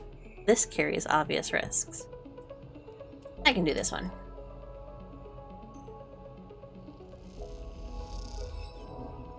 I did not do that one. I can do this one. I told you I could do it. I didn't get caps. Oh, I bet I have to get them. I bet I have to get them here from the grow beds. Dang. Oh, I should see. What does supplies mean? Oh. Welcome to episode Flux. The first 3 episodic updates in Citizen Sleeper, telling the story of the refugees. All 3 episodes, Flux, Refuge, and Purge, are now available. Leading the Delving Spores action will begin this episode, but be aware that this is intended for late gameplay. Okay. But in other words, I shouldn't worry about that until I feel like I'm concluding the game. Which I don't really know what it is.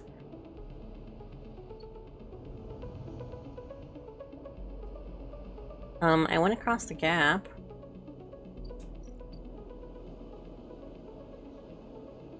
I don't know where to get fungus still. And, I'm hungry. And I have no money. Or anything.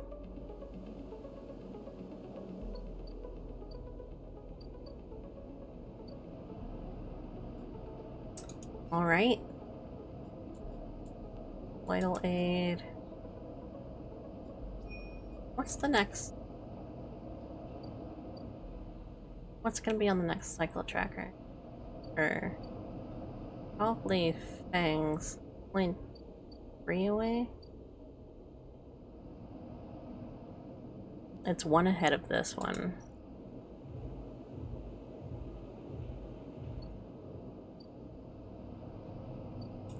I imagine that won't last much longer. So we'll see.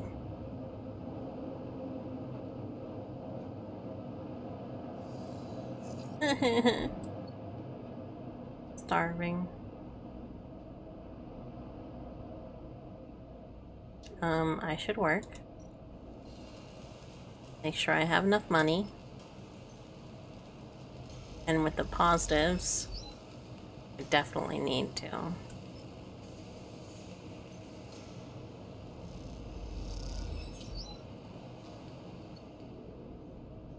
It's a lot. That is a lot.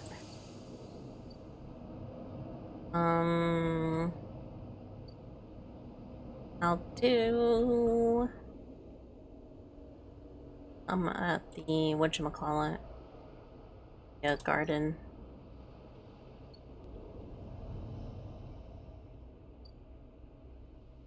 This one, yes. +1. Hive member plus energy. That's not really what I wanted.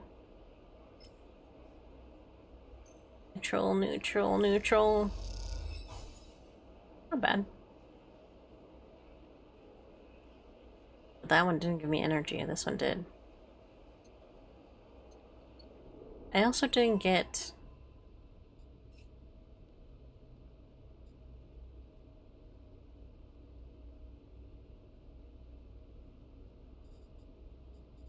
Join the Haifa commune. Haifa commune meets the needs of its members in exchange for... You find a home here?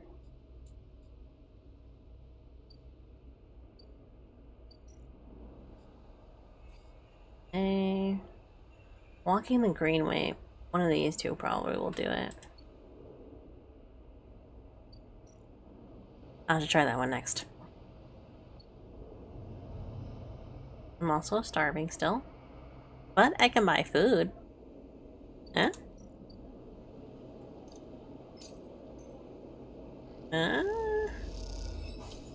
Yes. That'll be enough.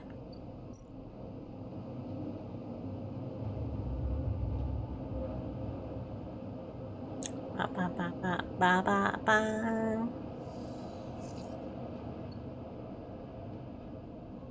One more for him. The last one was only 50, but I'm not getting paid as much as I expected from that one. Let me go try and find these caps.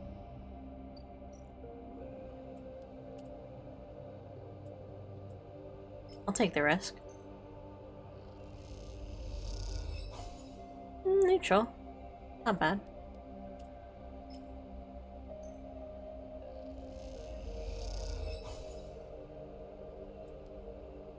Alright. Going to save. Oh! Farm stacks. Beef. Barter for food. Oh, food. Farming collective who control the stacks don't like to sell their food piecemeal, but for the right price, they'll let it go. Working for the stack. Steal the harvest. If they can do it quickly, they might not even notice it's gone. Plus a bunch of energy, dude. Crazy. Can get 16 cryo. Hold on. How much cryo? This doesn't give me cryo, right?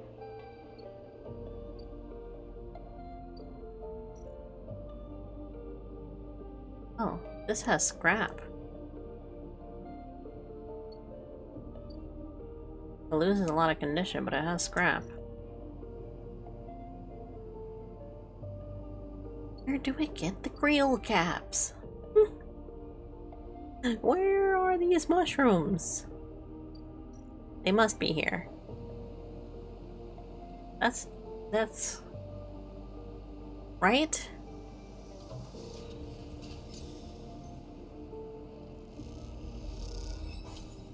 That got my food.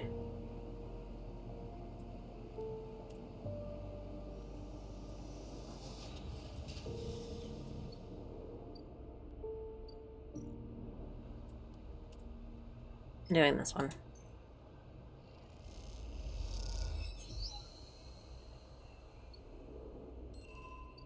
There it is. Once a corporate garden, the impressing guest. That has a cap, right? Oh. Mushrooms.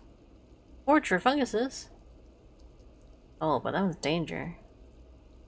While the grove mushrooms are dangerously inconsistent, spores provide a chance to gather or study these species in an untouched form. 2 grove spores. This one gives me grill caps.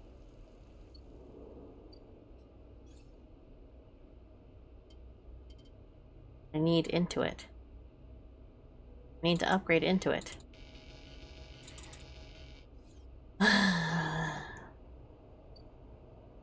Need cash money.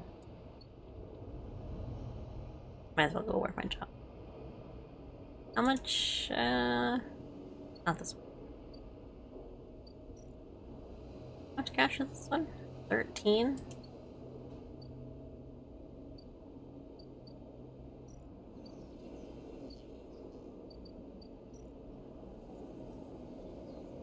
$19.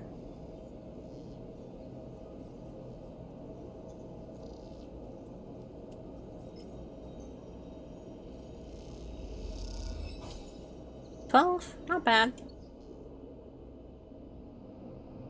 Could have been better. Hunter. I don't have any. Next is gonna be Fang's tracker. So we'll see.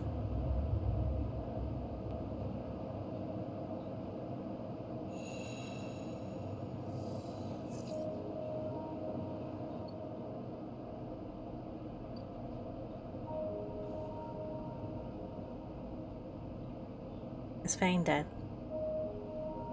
I'm gonna be so disappointed.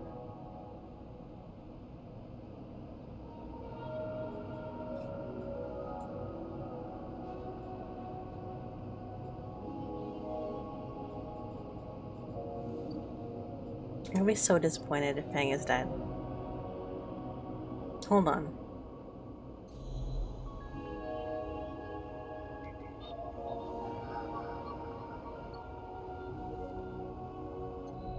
Hold on, hold on, hold on. Maybe if I ignore it, it's like it didn't. It's not there. You know what I mean? No. I hope Fang's okay.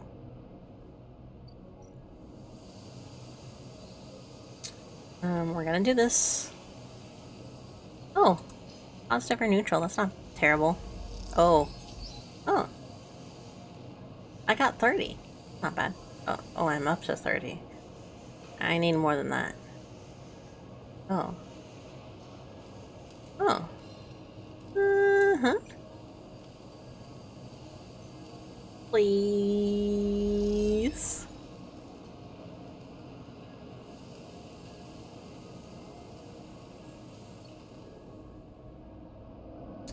Let me not be as risky real quick.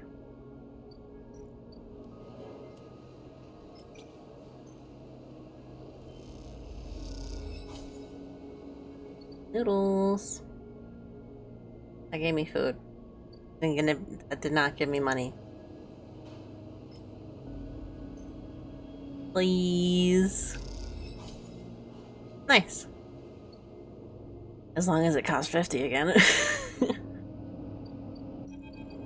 What's up, Arden? It's been more than a few cycles since Fang confronted Hardin, and the silence has been noticeable.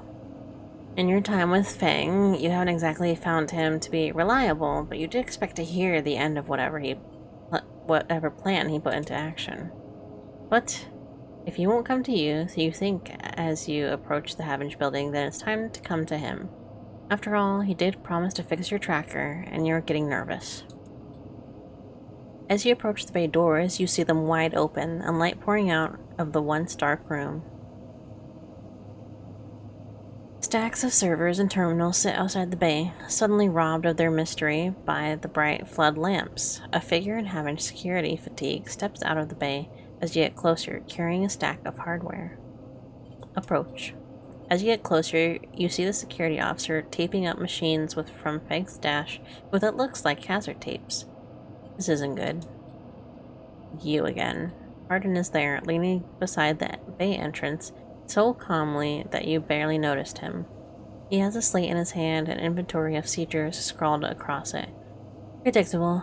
Further evidence of Fang's collusions. You see another security officer come out of the bay and take notice of you. Where is he? Feigning ignorance? Or perhaps just abandoned? Hardin shakes his head. I believe you should choose your conspirators more wisely. I almost feel sorry for you. Hardin pushes away from the wall and comes closer.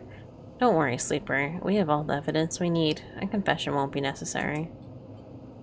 He gestures around the stacks of hardware, spying on fellow Havenge members, hoarding Salime materials, and obsession with corporate data.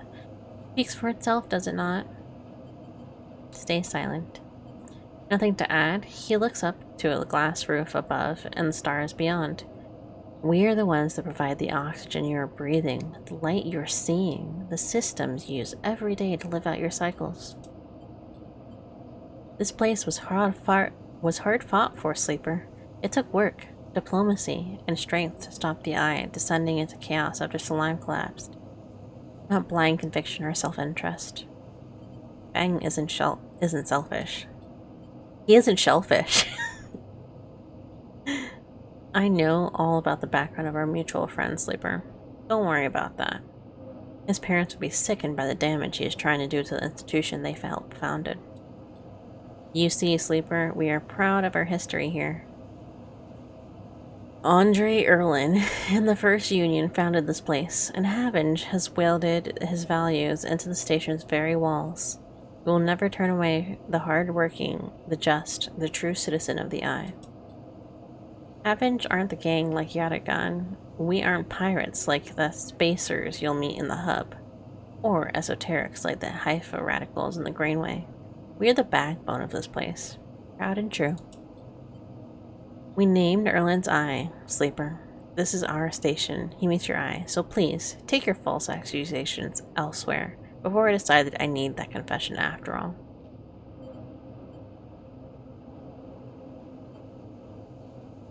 History will catch up to you. I'm not afraid of history, Sleeper. We We're making it here, cycle by cycle. He smiles. You have any pride, you'll give up Fang the moment he contacts you. You know where to find me. With that, Hardin turns back and walks away from the security officers, ordering them to continue the clear out. As they do, something catches your eye. Among one of the server stacks, a crumpled hand-printed box of synthetic chewing gum, a penguin character grinning from a brightly colored card, and scrawled onto it a speech bubble reading, "Take me to Timbre." You carefully pocket it, making sure no one is watching and turn away, just as another stack of servers is wheeled out. What have you done, Fang? And where the hell is Timbre? I don't know. I don't know. I don't know. I don't know. I have a next cycle. I hope it's still 50. I really do.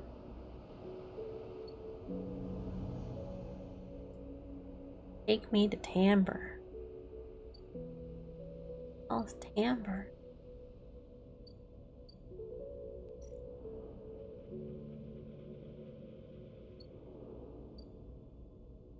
I finally found the place for caps, though, so that's good.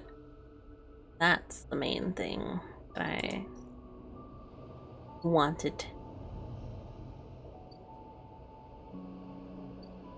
The free spoke.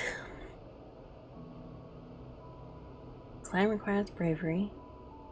I don't actually know what any of this is, now that I think about it.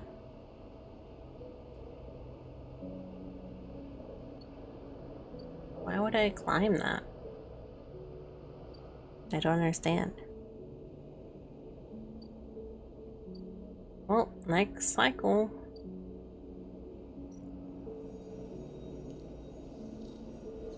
What am I supposed to do with the ship mind core?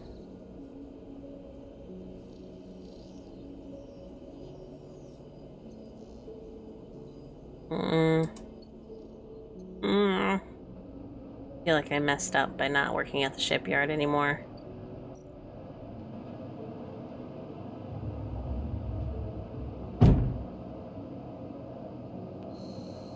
Sorry if you heard that. That was a door closing.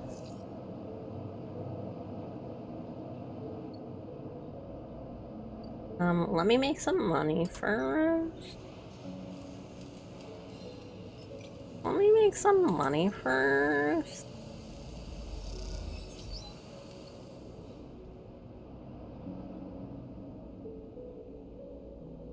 Oh.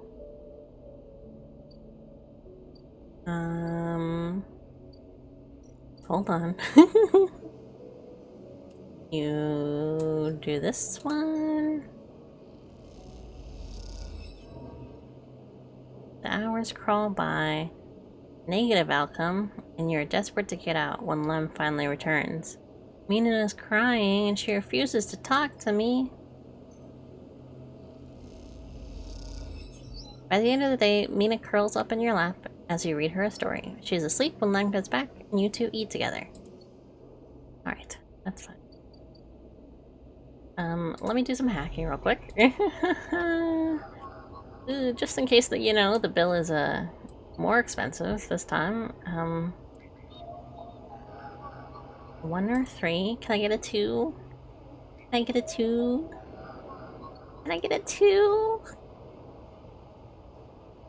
Can I get a 2? Can I get a 2, please? Yes! That's a Havenge agent!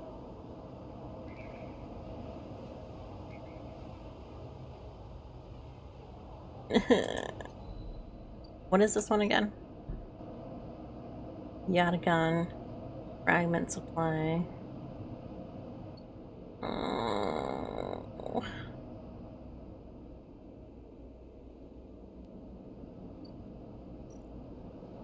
I haven't done any of this one. Oh, there's locations here, aren't there?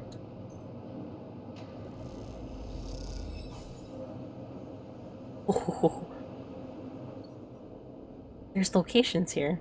Oh my god, there's locations here. What?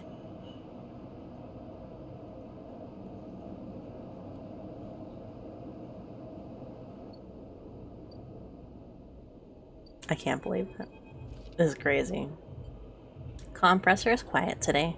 The usual crowds are elsewhere, and the pumping music washes over a handful of spacers and a few drunks. Ethan is in the same stool in the same pool of light.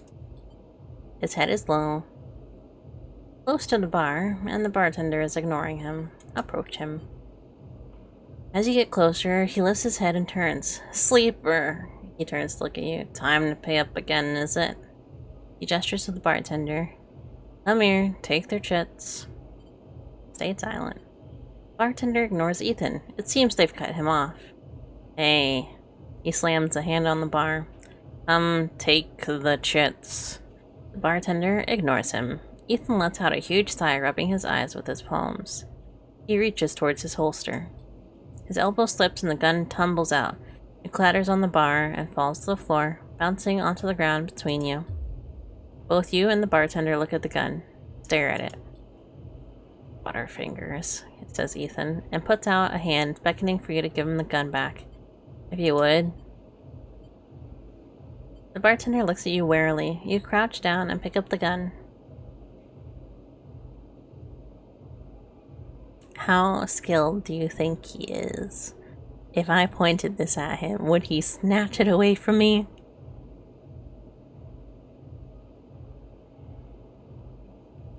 I get the feeling that he's probably gonna shoot the bartender, though. He seems like he's like in that mood, you know? I'm gonna point the gun at him. Ethan turns his head in your direction a little.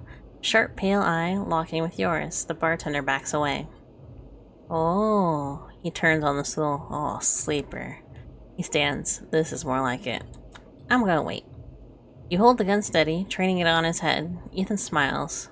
Like the dog that caught the car. He whispers to the bartender in mock whispers. I'm not sure they know what to do with it. I'm gonna wait.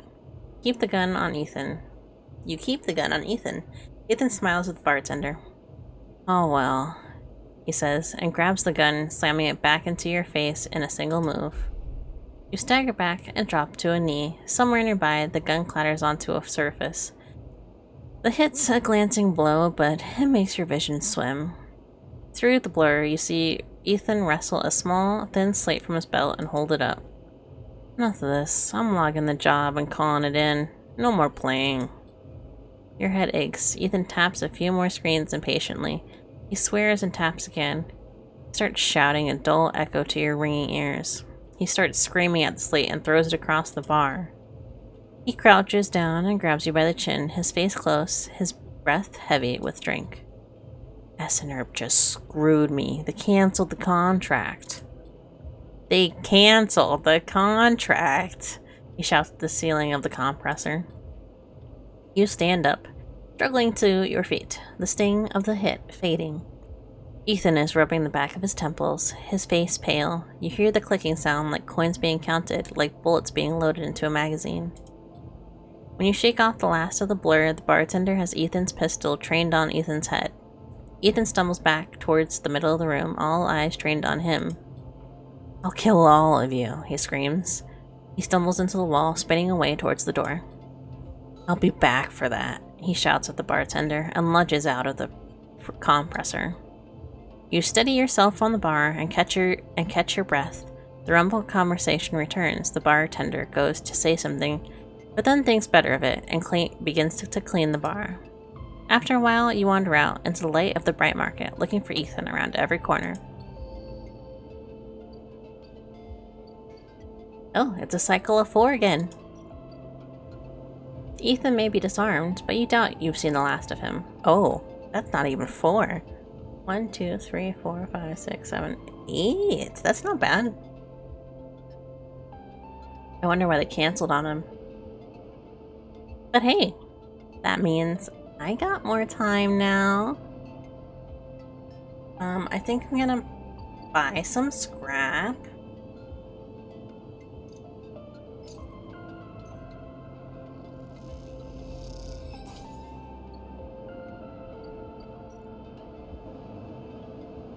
I don't know why I went here. It's not where I meant to go.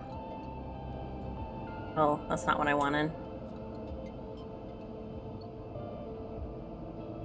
It's not the kind of scrap that I thought it was.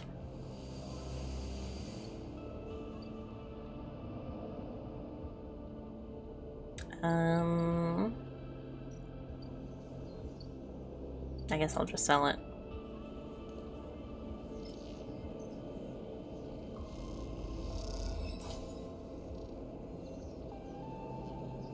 Plus 12? How much did I spend on it? 20? I got 12 back.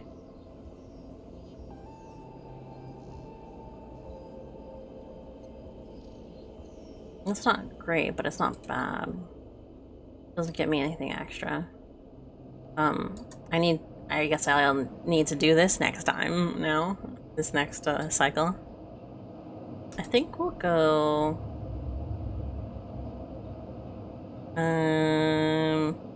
for another 30 or so.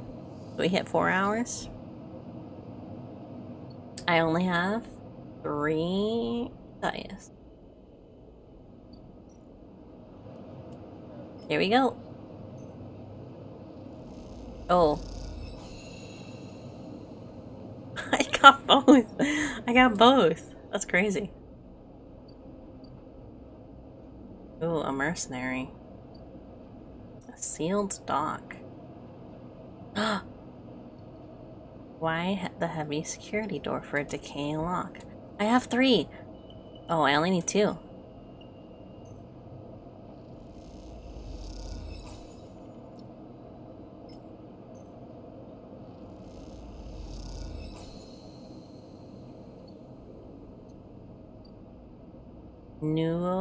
Neovent, a mysterious machine.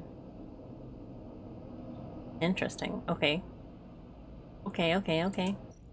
Data. They need Yatagan data. Oh, can I get a Yatagan this time? Please, I have a 3. Oh. Thank you. Yatagan data.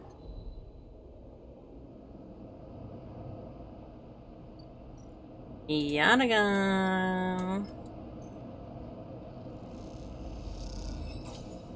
The acquisition offer eyes you suspiciously as you download the data to her terminal. This is more than she was expecting. Yep. This one... Oh, it's a small ship. It's here. Buy ship mine fragments. They are selling them at a high price. 60. Offloading goods. The merchants haggle with the thief-overs. No, that's fine. Let's see who this is. She looks cool. Hey you want to earn a chit? Ankita stands beside a huge pile of tied together hull plates. She stretches out her back, her shoulders bulging beneath her flight suit. Make it 2. She laughs. Goddamn station. She sighs and pinches the bridge of her nose. Alright, come here then. You cross the docking concourse as she begins to split the plating into 2 bundles. What is it with this place? She asks as she angrily lashes the massive plates together. Everyone wants their cut. She straightens up to an imposing height. Her armor plates creaking and looks you up and down. Or is it that you just think I'm an easy mark? We all need to survive. She softens. I get it, I do. She shakes her head. But if I could just go one cycle with someone jumped up grifter trying to take me for an idiot, then that would be nice. She hoists a bundle of plating onto her shoulder. Come on then, enough chat. We gotta earn those chits. Enough chit-chat. Enough chit-chat. Someone's gotta make that joke. Someone has to make that joke at some point. Someone has to say chit-chat when we're talking about money.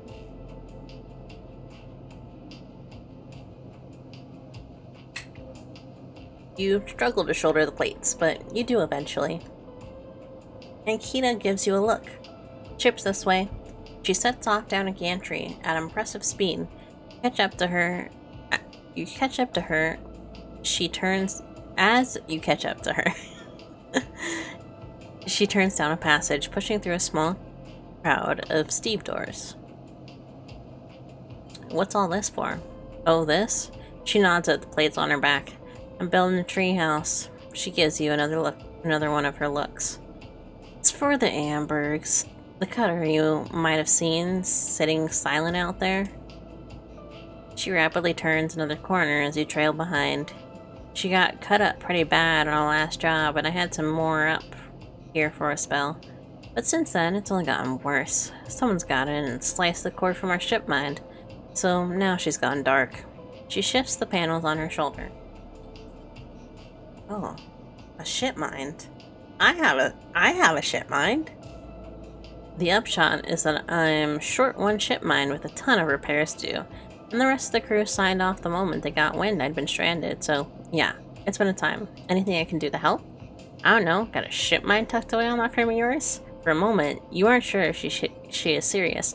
Funny enough, I do. She swings the plates from her back, almost knocking you over in the process. This is me. She hauls the second bundle off your shoulder. You're actually the first person I met here who might actually be considered helpful. Look, you want help? Come see me. I need a hand putting Amber back together, and you don't seem like the type to try anything stupid. She passes the bundles of plates through the ambergris outer lock and then turns back. Just don't go spreading word all about this. She throws you a couple of chits. She gives you a parting nod and ducks through the doorway. Alright, get out of here, she calls back, and the lock slams shut. Wait, I have it. I have it. I have it. I have it.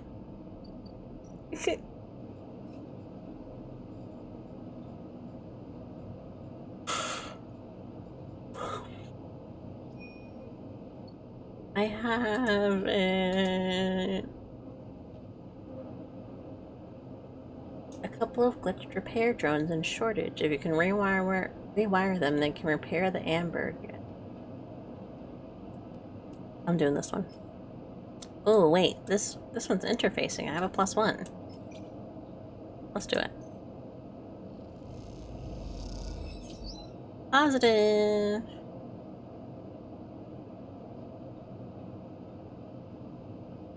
Ship shape is per cycle.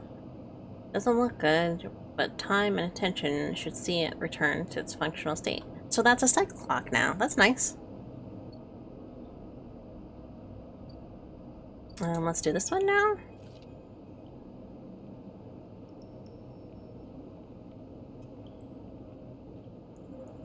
Hello? As you slip inside the sealed dock, a pulsing light grabs your attention. Among the discarded tubing and rusted plates, a machine flickers with a warm glow. Approach the machine. As you get a closer look, you recognize the machine's bulky shape, settled into the alcove inside of the dock. Kind of upright cabinet is covered in faded logos and messages from which you assume is an industrial vendor, intended to dispense, manufacture ship fittings and other mechanical parts necessary for regular running of freight and resource extraction vessels.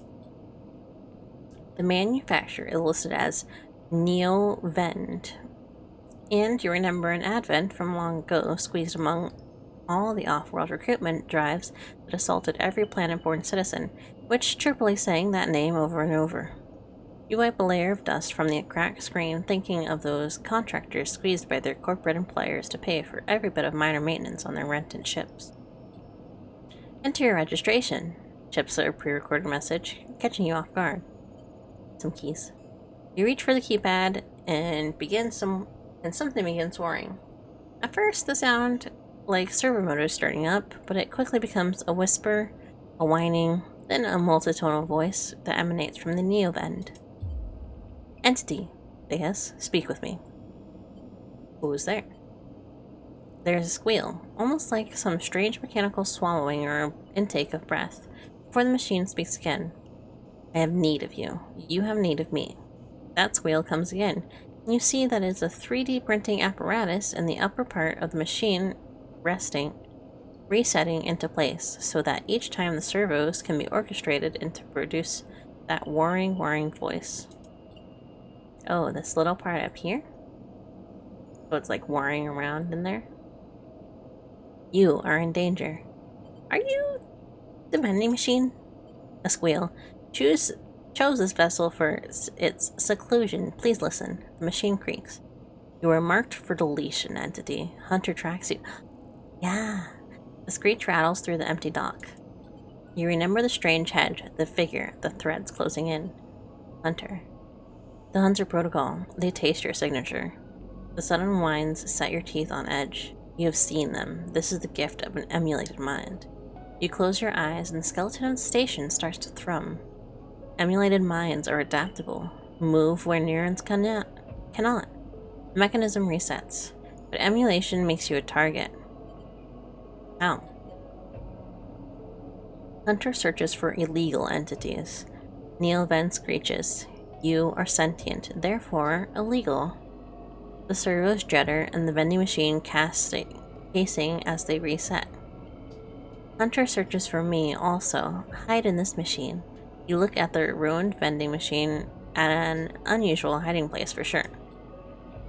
Encounter Hunter, but need entity outside machine. The light flickers. Need you. A screen attached to the vending machine with a swiveling arm comes to life. It displays a flickering map of the station, ghostly threaded. The cloud points along the rim glowing red. Hunter's always gathering. Too much data. Must build nests, explains Neo-Ven. Masters are gone, but continues hunt. Bring this data, raid its nests. Why can't you? Hunter will find me. Then killer will come.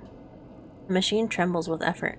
I cannot leave machine. Connections must remain closed. Bring offerings. Save self, Neo-Ven says pointedly. Mutual need means friends. They conclude, tired of conversation. Tired? Not tireded. Tireded is not a word. The whirring amplifies and then suddenly drops as mechanisms within the machine click back into place. The glow fades, and you are left stood in the dark of the sealed dock, that whirring voice ringing in your ears. Alright.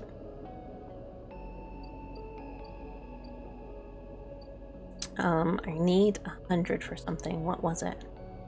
Oh, for medicine. That's not too bad. I can do that. Let me... I don't have any money, but I want to see what's over here again.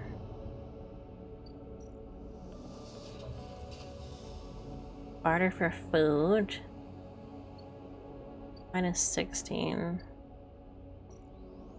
This needs Intuit. This one is also Intuit, but it's risky.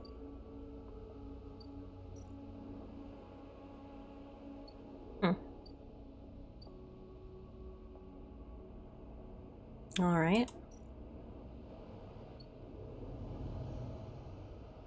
So, I assume by this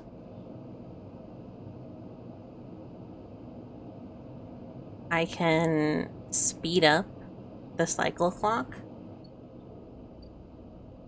That might be good to do. At least by 2. So it happens before Ethan returns. I was trying to remember his name. I was gonna call him Nathan, but he's not Nathan. But he sounds like he should be a Nathan, you know what I mean?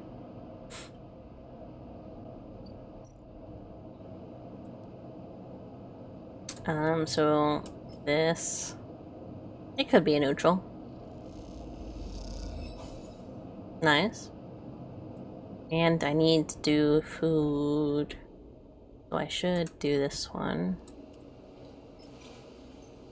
Then I get a better assurance of it. Negative? Get out of here. There we go. That's enough for me. And then this next cycle, I should be able to do more.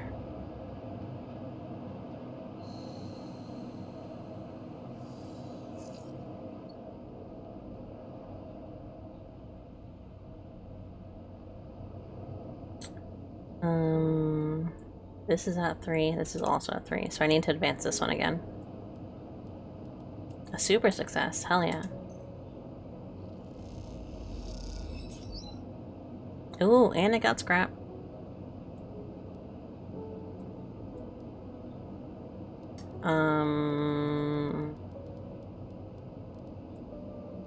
I can't do this one anymore, yeah? Yeah.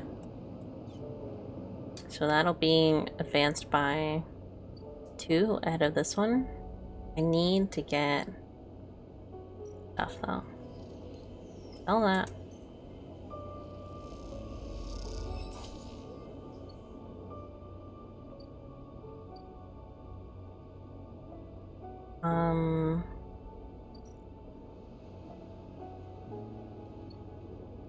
Let me try foraging.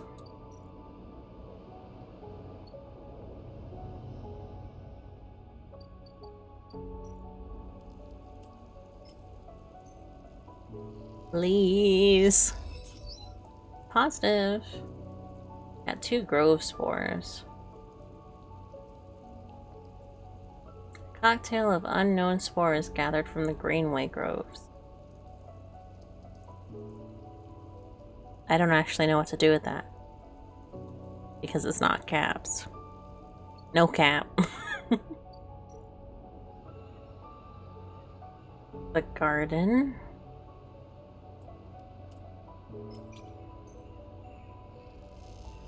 I haven't really met anyone over on this side yet.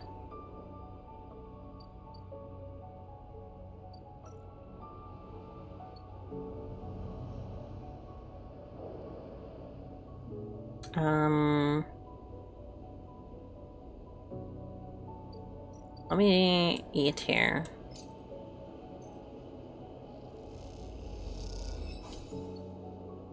So I have a better chance to get stuff. On this one, on this cycle. And then I can also hopefully advance some of them and Nina's. I only got 3. Oh no. Because I'm fading. Alright, then I'm gonna hack. Ooh, a hunter nest. I need a 3 or 1. I have a 1.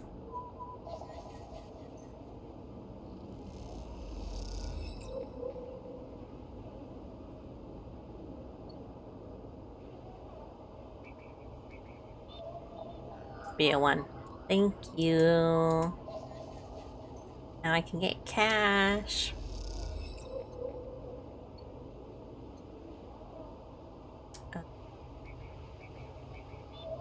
You too? No. Didn't think so. Might as well do these ones. I don't need the data now, but I might.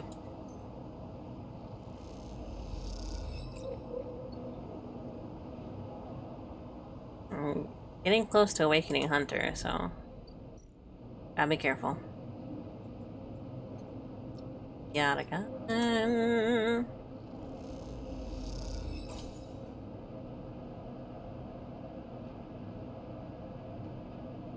How much cash is that? 10.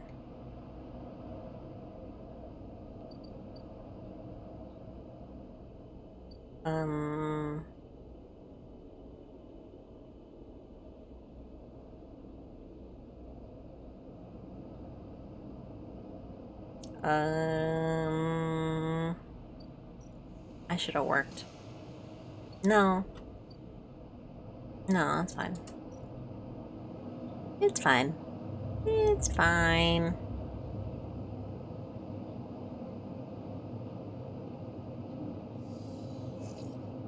Oh, I only have 2. And they're very low rolls.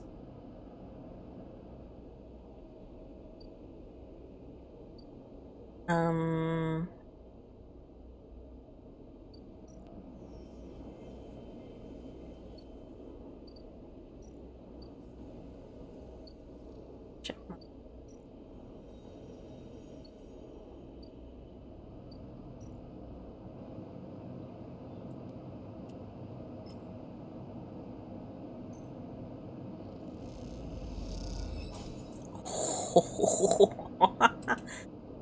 That was a risky one. Okay, hold on.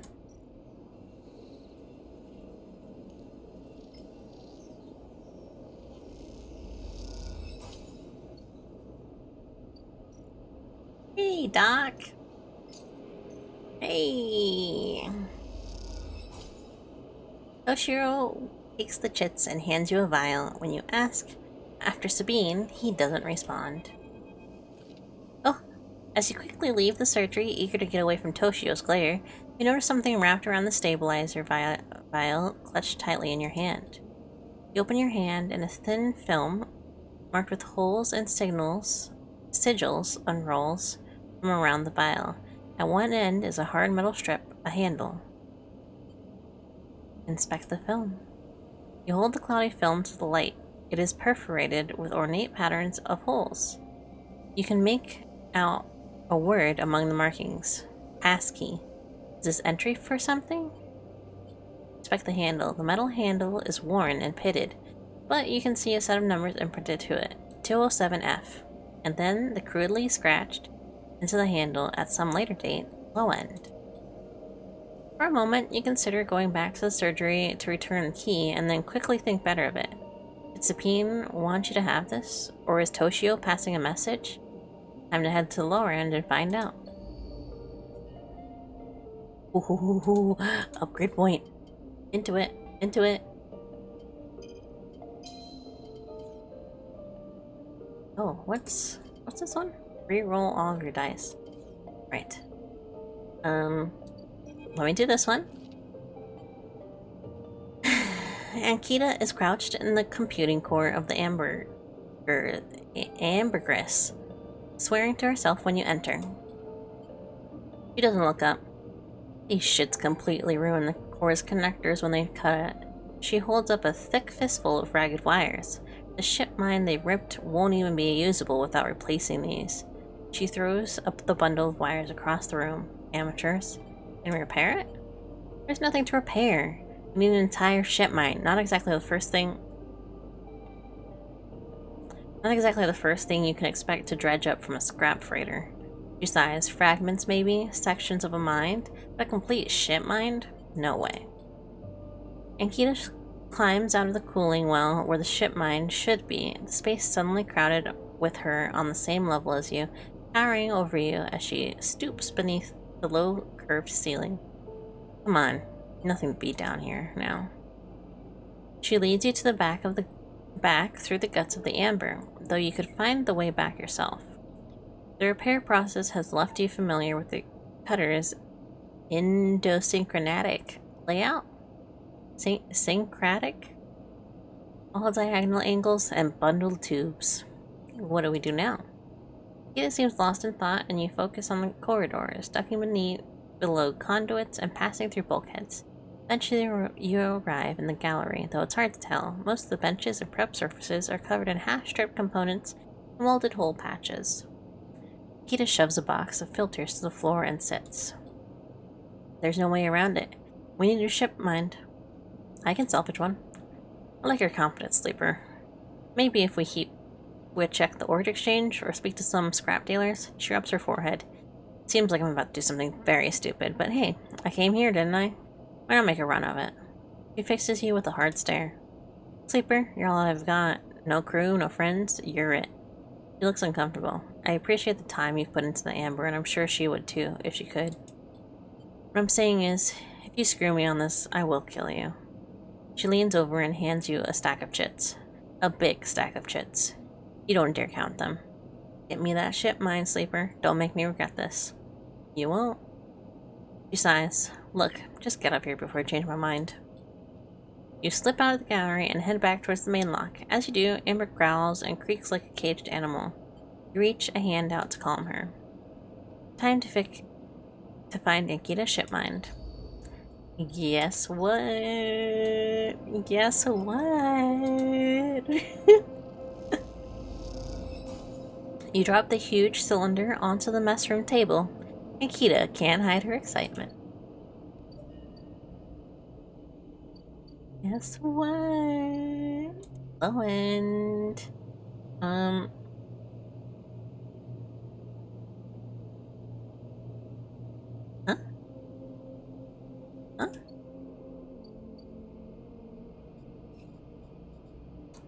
Oh,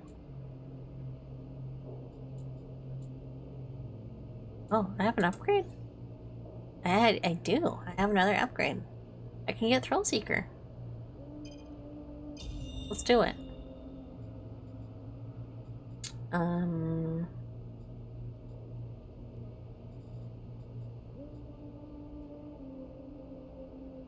Grow mushrooms. The aviary will be perfect place to grow mushrooms. Oh, I see. I see. Hold on. I might just use this here. It's a safe one, so.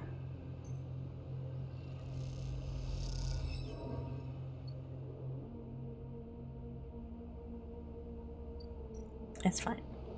It's fine. It's fine. It's fine.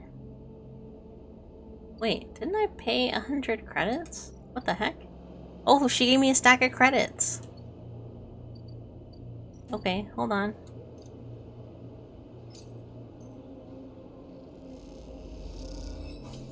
Let me eat. Unit 207F passkey. Oh, here it is.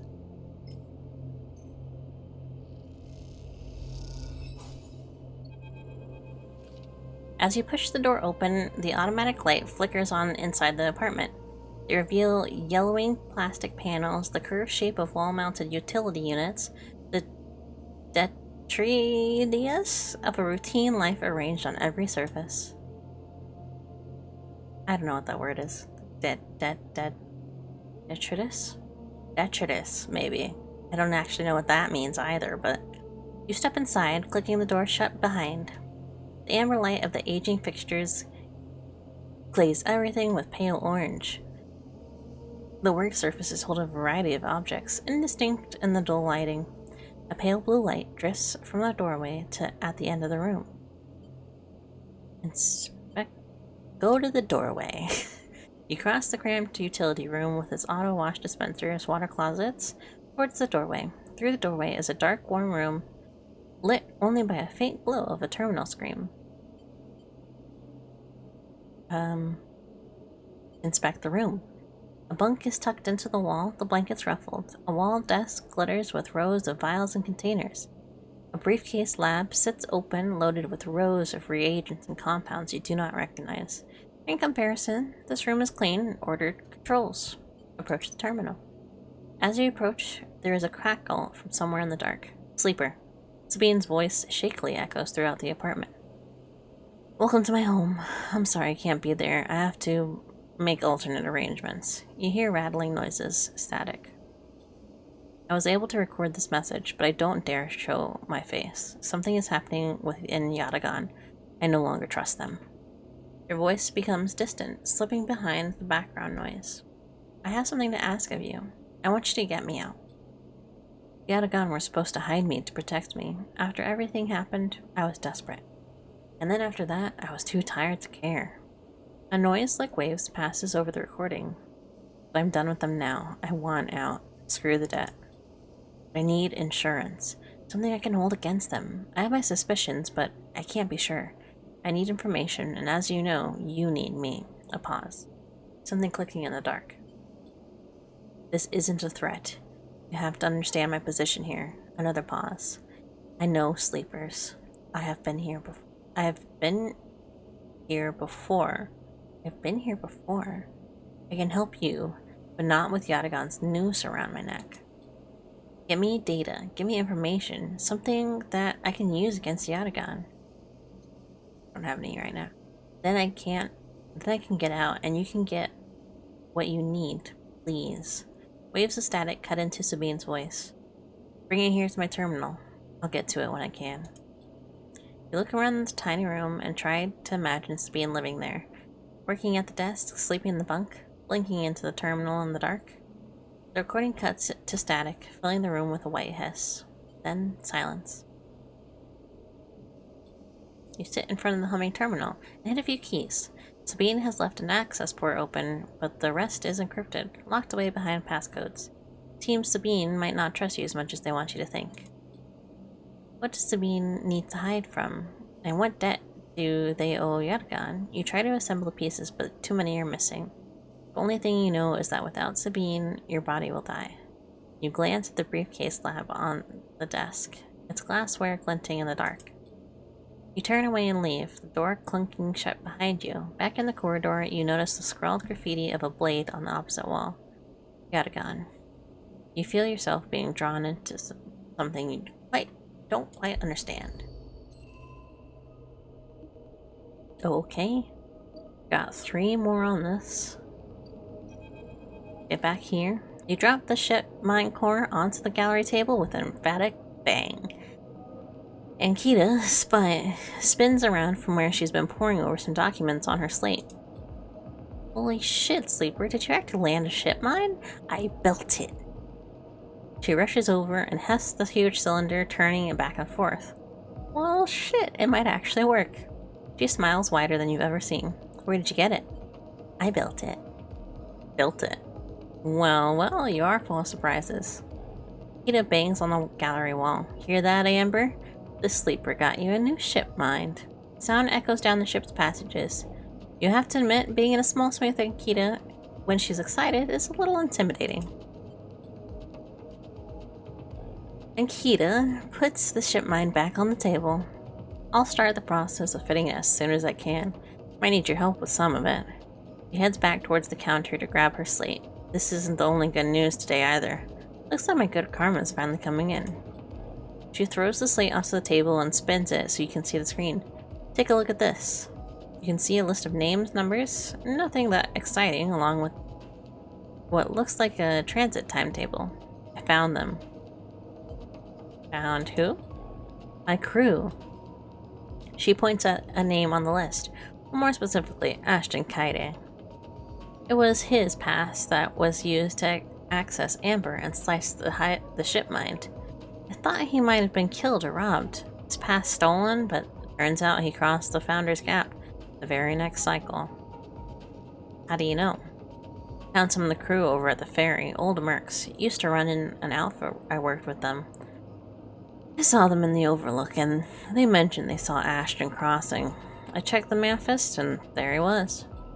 Looks suspicious. He hasn't said a word since the theft, and anyone wanting to hide out might head to the Greenway and go to the ground. She flexes. He won't get far enough, though. There's no real dock work out there. No real docks out there. Only a couple jetties in the waste. So what now? Now I fit the ship mine. That's the first priority. She pauses. But maybe you could help me out. Sure. It's like this. I head over there, especially in Amber. He'll spot me a mile off and go underground. He'll find a way to slip the station, or he'll bury himself so deep in the waste, no one will ever find him. But you, Ashton doesn't know yet. All I need is for you to go there, sniff around. Not at the commune, not at the stacks. You'll have gone for the edges, the margins, the wild places. That's what Ashton's like. You see him, you locate him, ping me on this. She hands you a comm earpiece. Earpiece. Not an inner piece. Seeing as this is merc work, I'll be happy to give you merc pay. She shifts in her seat. The thing is, I haven't got much left. So, how about I tell the boys who run the ferry to give you a discount? I know it's not much, but once I grab this coward, I'll pay. 200 cryo, nothing less. What do you say? Who meets your eye? Oh, okay. She gives you a heavy whack on the shoulder. Good, I owe ya. She lifts the ship mind up onto her shoulder with that worrying ease.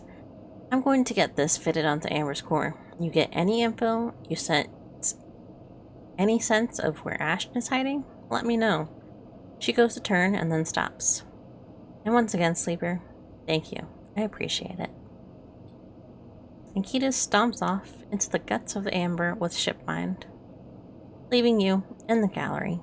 You glance around, a sudden nervous energy descending at what is to come. You never thought you'd get work as a mercenary, but then again, it seems the eye is full of surprises.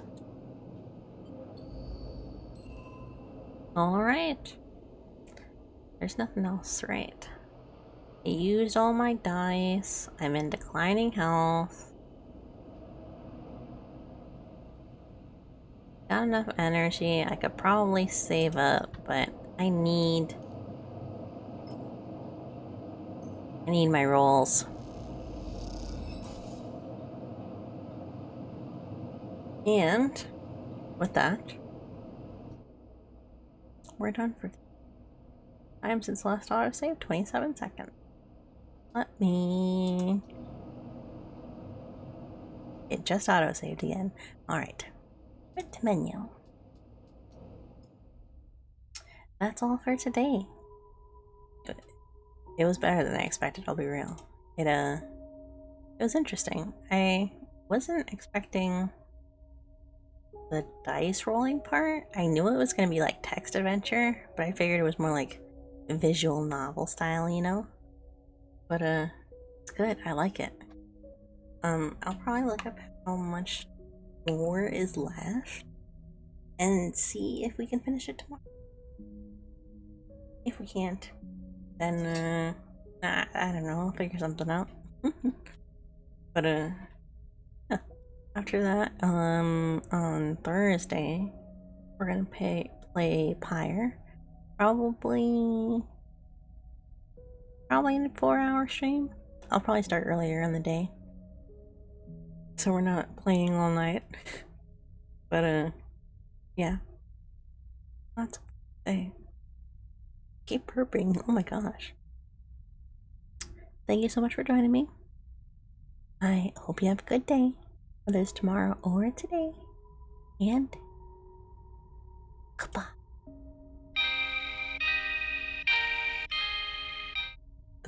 Goodbye. It cut me out before I finished saying it. Goodbye. Thank you for joining.